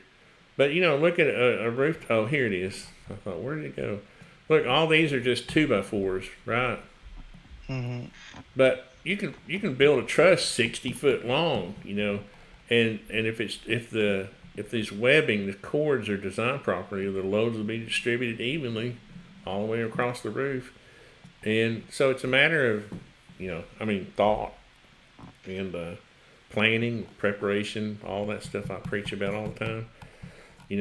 If these people had just done a little planning, so every party who's party to this has something, has part of the blame. The owner has part of the blame for not checking the specs on this building and understanding how it's going to be delivered. But obviously, the main blame lies with the person who built it and organized. Manufacturer, designer. Yeah, I'm not even going to use the word manufacturing because that implies that manufacturing would have implied more planning than this, right? This is probably some company who's trying to get in on the tiny house fad, who thought, oh, I can just build cheap structures and sell them as tiny houses, and make money. And he probably is making money, except until he ran into this job. This probably locked out some of the money that he's... What's the cheapest you could build this house for? Now, here's the irony, and this is probably how the guy operates, since he's a fraudster in the first place, apparently. He probably realizes that it's going to cost these people more money to sue him than it's worth, than just to roll this thing down the hill and start from scratch. Right? Because even, it would cost them, $10,000 or $15,000 to sue this guy? Attorney's fees? I don't know. Shoot, who knows? I don't know. I've never been a part of the... If I paid $80,000 for that, I'd sue him though. If he didn't want to reimburse me somehow. I would try to find some pro bono lawyer. Honestly, though, you could probably file... liability insurance companies are pretty good about that. If an owner files a claim with them, they'll investigate it. And get the insurance company to sue him. The insurance company would take care of it, and then they would go to the contractor and try to, then they would probably have some kind of litigation with the contractor. That's how it works. Mm-hmm. And that's why we as contractors pay those monthly premiums to the liability insurance company. Mm-hmm. For that protection, But and thankfully, in my 40 years, I've never had any kind of... where's wood? Knock on wood. Knock on wood. Hey, there's no wood, and all these tables are all polyethylene. Yeah. I've got wood panels on my walls. That's wood, right? But that's from an exhaustive amount of time of trying to learn how to build things properly, and there's been a lot of investment and time put into making sure that I don't have those claims. The only thing that even comes close to that was I was building this guy's house one time, and this was like 30 something years ago. This is how I know how liability insurance works, okay? And he was building this basement house, right? And he was an engineer too. Believe it or not, he was a mechanical engineer, and he thought he knew everything about construction. I was just this young guy This was like one of my first projects where I was going to be building a house by myself for somebody, right? Because up to that time, I was just framing houses and doing stuff like that. Well, this guy wanted to use the B-Dry. You know what the B-Dry waterproofing system is? What it does is the B-Dry waterproofing system is meant to be like a retro system. Well, they're not going to show me any pictures, are they? That's not it. Anyway, it uses the fact that a concrete block foundation is permeable to water, right? Mm-hmm. And the B-Dry waterproofing system is an internal. In other words, they do a trench around the inside of your wall. It collects the water that comes through your freaking basement wall into that little trench, and then collects it into a sump and pumps it out, right? And I told this guy, I said, why are you doing this? We can pour this wall out of concrete. It'll be 5,000 psi. You'll never have water in your basement. No water, yeah. And for 40 years, I've been building that way and never had a leak with it. This guy's like, no, if you want to continue on this project, he was going to fire me. He said, if you want to continue on this project, then you do it the way I want it done. And I said, okay, but I'm going to write you a letter and you're going to sign it. And he said, okay, fine, because he thought he knew what he was talking about. Right? So I wrote him a letter, he signed it, and I said, this will fail. This is the way it should be poured concrete. Anything over 8 feet tall should be. At that time, that's when we first started using poured walls in Chattanooga for concrete foundations. Okay, and that's the only way to get a strong, waterproof, basement wall. If it's going to be 9 or 10 feet tall. Okay. So guess what? We get the house framed up. The problem on this job was that he was acting kind of like the general contractor, but I was actually the contractor. So he called the guy to backfill the foundation before. I guess he was afraid I was going to have it waterproofed or something. This guy was a total idiot. He wanted the water to come through the wall so he could collect it in his B-Dry system. Okay? That's dumb. And I'm not knocking B-Dry because they're a retrofit company and they take care of a lot of issues with old foundations, so I'm not slamming them. But so the guy came and backfilled. Guess what? Wall caves in a little bit in the middle. I told him it was going to fail, and so everything stops. He and I, I basically leave the job because he's now blaming me after I had written him this letter. And guess what? His liability company, his homeowners. Okay, so when you buy, it's called builder's risk. When you're building a house, the owner buys a policy called builder's risk insurance, right? And when you're finished building the house, it converts to a permanent homeowner's policy, homeowner's insurance. He called them and tried to get them to sue me. They called me and I said, "Oh, this is no problem." And I was using dot matrix printer back in those days, right? This is old school. Oh, right? I love those things. I have to work on those all the time. This is old school. I probably still have this letter somewhere in a file, deep dark in some box. I thanked Jesus. I got down on my knees and thanked him for getting me to do this letter. I sent it to the insurance company, and they were like, "You'll never hear from us again." Okay. And they literally told me not to worry. They were going to go after this guy, and they did.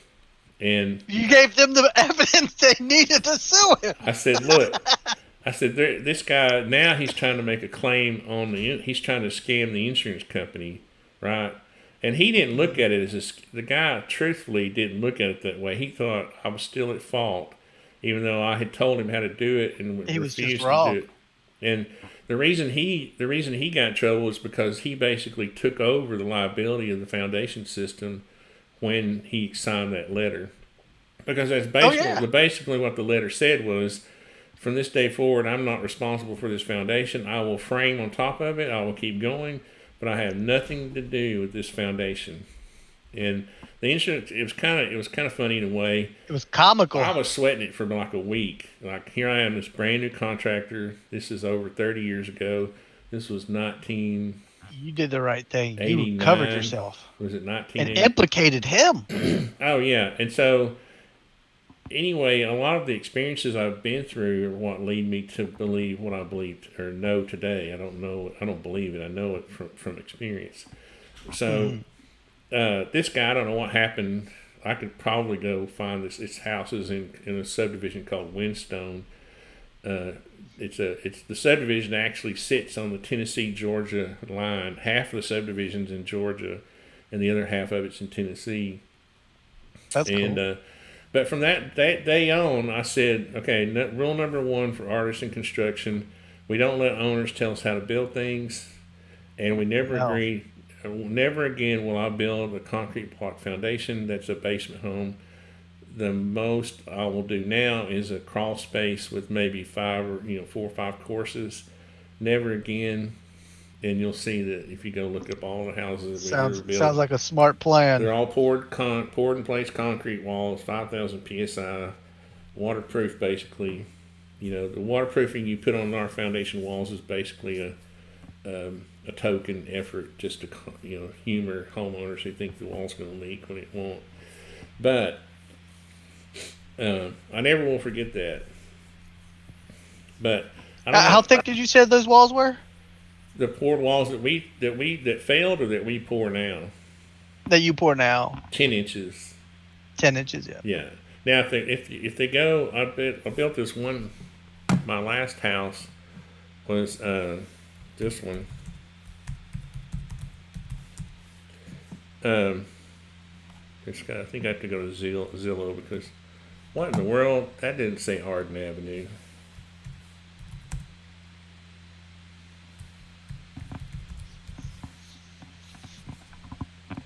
This wall was 16 feet. Where's Zillow? Here we go. This is my last house.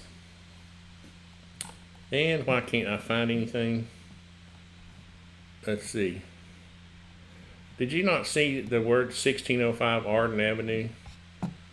Why are they not showing the pictures? Holy cow, that's the site before. Alrighty then. Zillow is gone crazy. Here we go. Okay, you see this wall? These walls are framed up. See this concrete foundation wall? It steps up. Yep. At its highest point, it's 16 feet tall. Because this lot dropped 30 feet from up here where the driveway is all the way down here. See if they got a better picture. Dang it, I got better pictures than this, and I'm not a realtor. That wall was 12 inches thick. It was 16 feet tall from here all the way down to this, where the...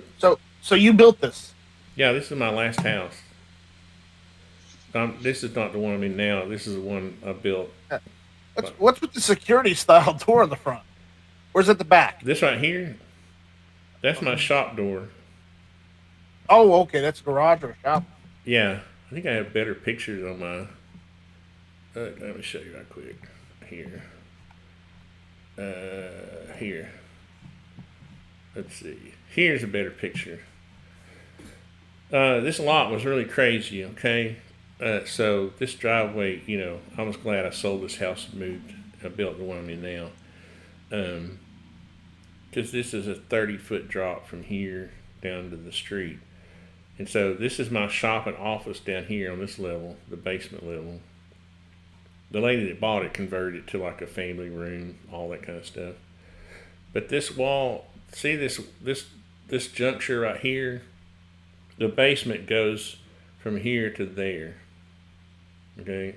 And then it goes down 16 feet down to there. That wall is the one I'm talking about. Because see, this is a floor. This is all filled in, and that's the concrete floor for the garage. Mm-hmm.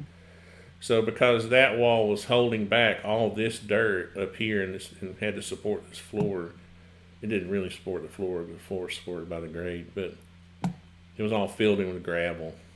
And that wall is 16 feet tall. But all these are poured. And I got a video somewhere where we're building. Wow. Now, hold up. Looks That great. deck, it looks like that deck is being held up by metal girders instead of wood. That's 3 2x10s. And it's, can't. Well, shoot. I was can't zoom in, can you, when you're doing these?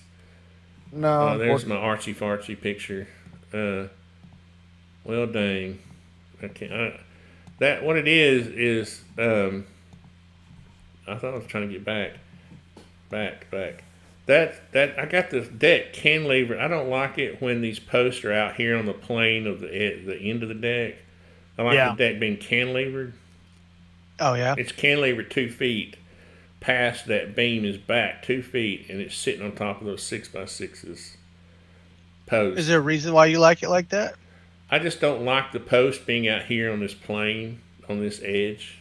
Mm-hmm. It makes it look flat looking, like It looks more. Oh, because it's aesthetic for you. Yeah, yeah.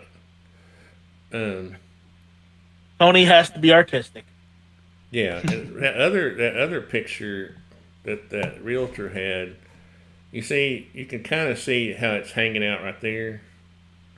See Yeah. the poster back here, and the beam comes out here. I know you can't. Can I zoom in on this one? Yeah. No. Why can't you zoom? I can get the gist of it from looking at it. Yeah. Yeah. See, if the poster out here in the corner, it looks flat. You know, this face looks flat to me. This gives it a cantilever, look. It does look nicer. Yeah, I like it. Probably. What is all this stuff? These are just some other projects that I've built.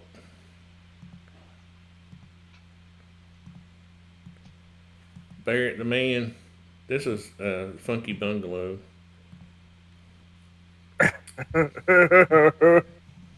See, poured concrete walls. Yeah. All these are Yeah, I see that. poured concrete. Yeah. There you go. There's the crew. But anyway, didn't mean to get off on a tangent. That's actually pretty cool. But I did Barrett's deck the same way. When we built his was the last. Got a video on that. If I could type, I can spell. I just can't type.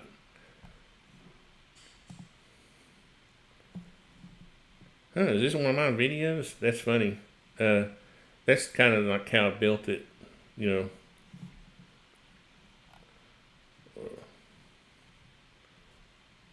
I don't, I like that look of just the structure back and then the decks, hanging out like this, cantilevered out. The other thing it does is it allows you to do away with some of the posts, because if your beam is sized properly, you don't have to put as many posts that way. What some people will try to do is they'll build a deck, and this will just be a single, like 2x10. So that single 2x10 can only span a certain distance, right? Maybe 7 feet or something. That means you have to have posts every 7 feet or so. But if you cantilever it, you got a beam that's carrying the whole thing, and then all you got to do is make sure that the beam and the poster size, to carry it. Yeah.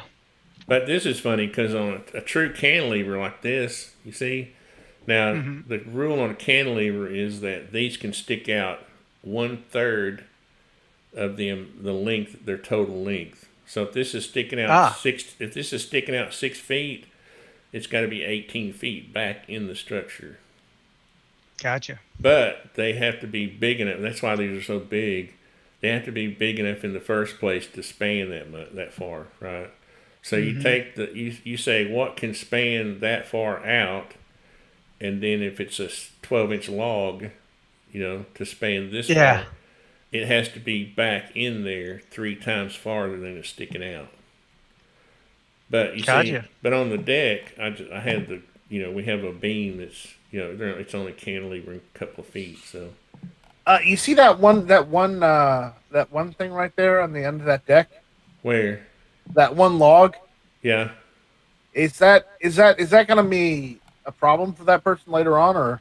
Well, these logs are so big, eventually, that it looks like there was some rot there, doesn't it?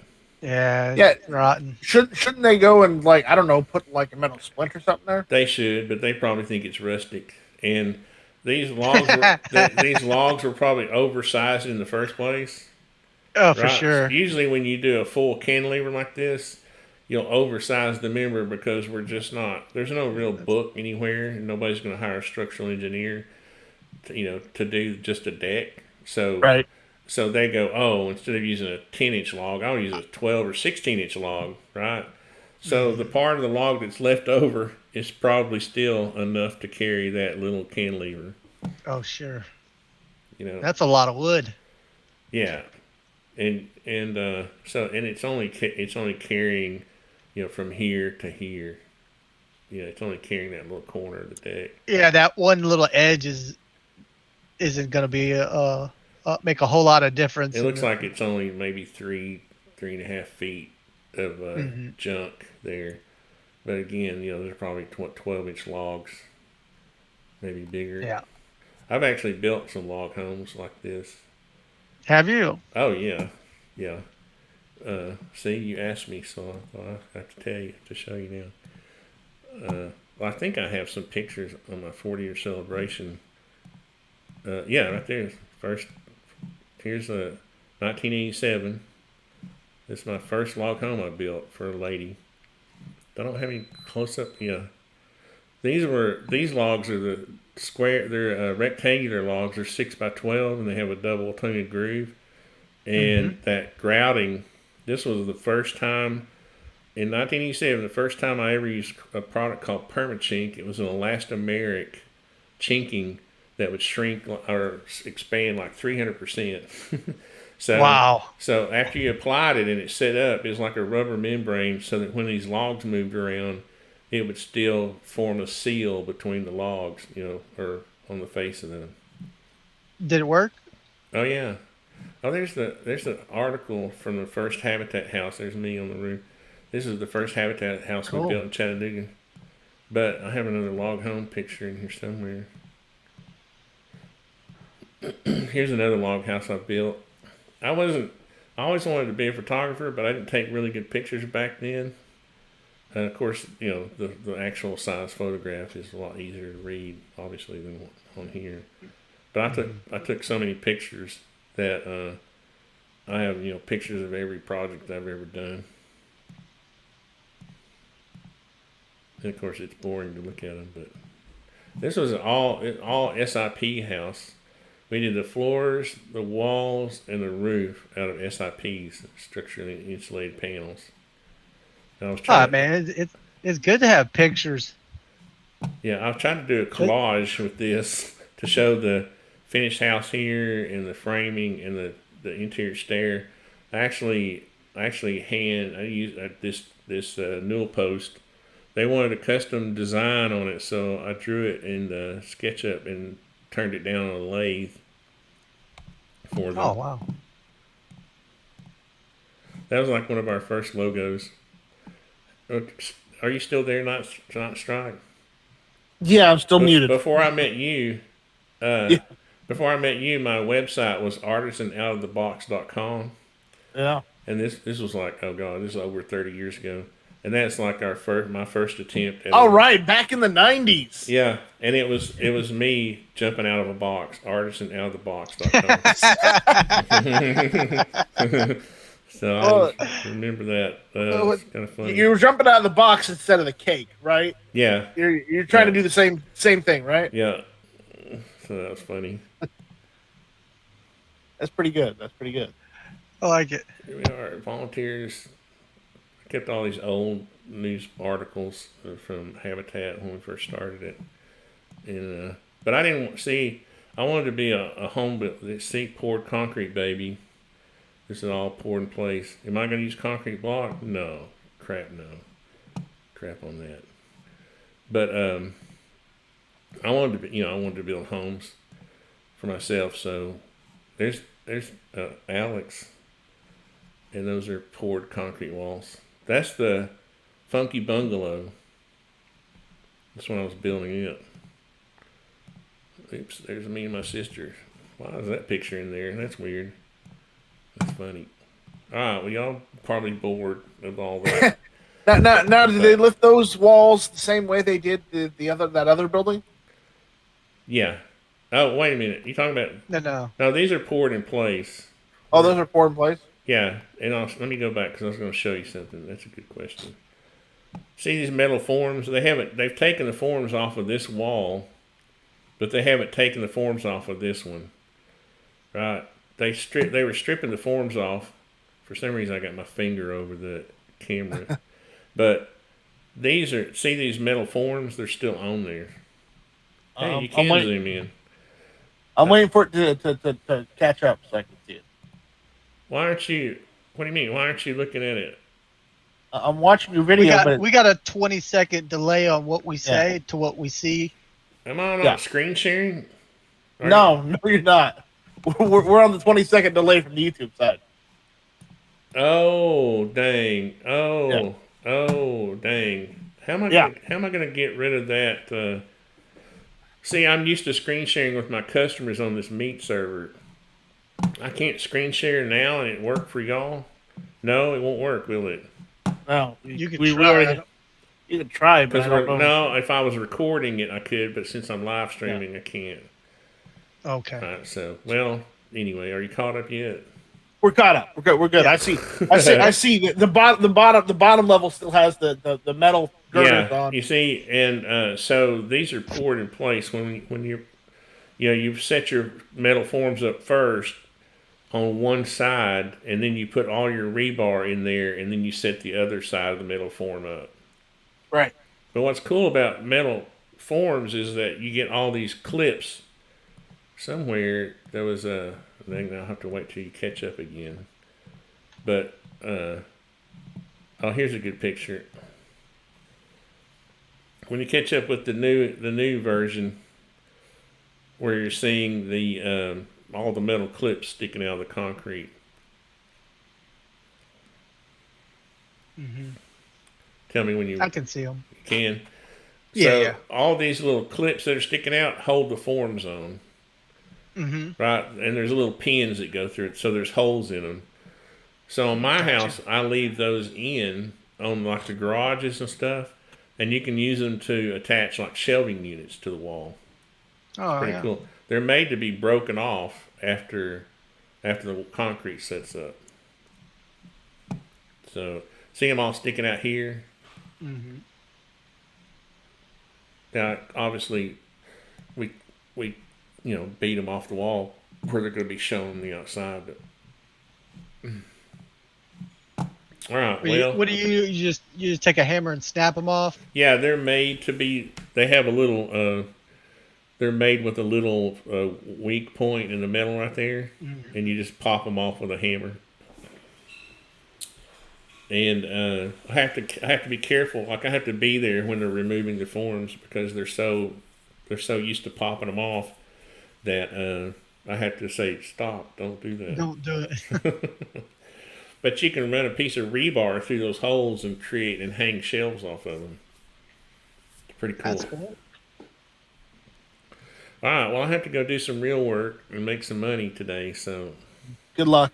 All right. I appreciate y'all joining in. If you need any help, you know where to find me. Yeah. We got to figure this. We do have to figure this thing out. I want to do like a live stream test. Nope. Let's Well, see. we did. I did lock it down a little bit. It seems to have done pretty well this afternoon. Yeah, and see, it works fine for in-state, in country. But when we go across the pond, that's when I have a little trouble. So, but I think it'll be okay. I had a little trouble with the lady in Australia that I'm doing the greenhouse for. But I think she just had crappy internet service. She actually admitted that too. If she admits it, then I told you. I told you. Yeah, I just didn't want to tell it to you though because you'd say I told you so. Oh man, I'm trying to do good work for you. You just want to crap all over everything. John, if you don't know, Night Strike is a friend of mine, and he helps me with IT stuff. Oh, I got you. Cool. Yeah, and he hosts this server that the meeting server is on that we're on right now. Oh, cool. Yeah, I do web hosting, domains, and infrequently I do host dedicated servers and virtual servers. Nice. So I have one server with another company who, a data farm. Yeah, I set them up directly with the company that I contract. And then I have one server with Mike. It's a virtual server, right? Yeah. Yeah. I have one real server and one virtual server. So. Which, funny enough, it's on the same. It's on a different server that I built that I have hosted at the same data center. Funny enough. Oh, is it? Yeah. So, are the electromagnetic fields within reach of each other? Well, not really, because they're, I think one is in server rack A, row A, and the other one's in server rack, G, row F, or something like that. We should ask the Syntec if they give us a map of their data of their racks. That would be funny. They'd be like, no, we can't do that. Well, you can ask for a layout of how they lay everything out. They probably will show you. Well, it's pretty standard. This is how we do it. Yeah, They won't tell you. I have a good idea. Well, they won't tell you where your server is, but they'll show you the overall. When I worked at that architecture firm for that 5 years, we did 2 data centers, and I have a pretty good idea of how they're kind of laid out. But they were interesting, though. Honestly, they have like the raised floor systems, and they have the coolant systems and all the cable. Yeah. And they also have custom fire suppressant systems. Yeah, we have what was it called? It's an oxygen depletion system. Yeah, Halon. Halon. Thank you. Yeah, I started to say halide, but it's Halon. No, yeah. It's Halon. Yeah. Yeah. So that was a big Sucks deal. all the Of course, oxygen. we had mechanical consultants, mechanical engineers helping us with that.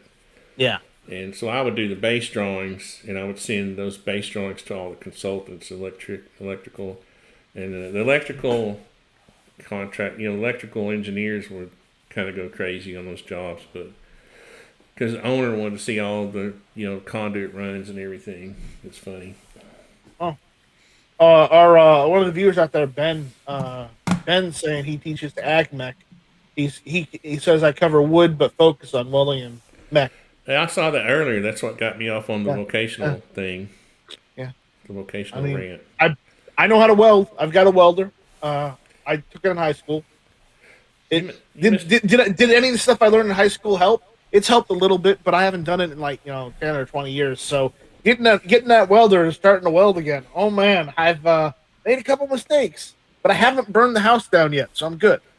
My brother was a pro at welding, and he taught me. He tried to teach me, but I didn't do it enough to, So I always get It's my one of those fabricator. things you got to practice. Yeah. So when we're doing, handrails and stuff, like that one I was showing you earlier, I always get the fabricator to do them. Yeah. Oh, that's the wrong. Knowing how far you need to penetrate into the metal to fuse it. See, y'all get me interested in these things, and then here we go. This right here is how I like to do mine now. I take these 3/8 rods instead of cables. I like using these 3/8 steel rods, and then making it look like cable rails. And these are now I have my fabricator make these. Oh look, the handrail, the top rail's not even on yet on this photograph. Then I put like a piece of Epay 2x4 on top, so when you're grabbing the handrail, it's not hot, Yeah. And but that's kind of how I like to do my handrails now. But I'll have him fabricate them for me. That looks really good. I keep forgetting that the thing's 20 seconds behind. But We can see it. all right, well, let's see. We kind of lost our viewers. I guess we didn't really have that many but I appreciate y'all hanging out. It's more fun to talk about stuff like this when there's I appreciate. And you sometimes letting we me ask talk. questions you probably didn't think about. a lot of questions I didn't think about. Because, I'm thinking I really need to be working on this job. and Ray got me off on this in the first place. I was getting ready to pull up this project to work on it, right? And here's Ray texting me, look at this, you should do a reaction video. I'm like, I don't know. This is the reaction video. I know, that's what I said. I thought to myself, I'll go live, but I'm not going to spend 12 hours editing a video, like recording and then editing. I just don't have that now. I don't have that luxury anymore. That reminds me, has Danner released a new video yet? The last one was where they were framing up the exterior walls. Yeah, I watched that one. I guess they haven't not yet. done another one yet. Not yet. So, I remember. I think Danner had to get back to school, so that they don't have as much time now as they used to. All right, They right, used to right, right. have during the summer, but I'm sure Ray's wanting to get it knocked out, so they'll probably take a long weekend, and do. Yeah. I don't know if they worked over the Labor Day weekend or not on it. Guess if they did, we'll see a video in the next few days, I guess. Probably. All right, I'll see you later. All right, Tony. thanks, guys. Thanks, John, for stopping in. Take it easy. All right, see you. Bye.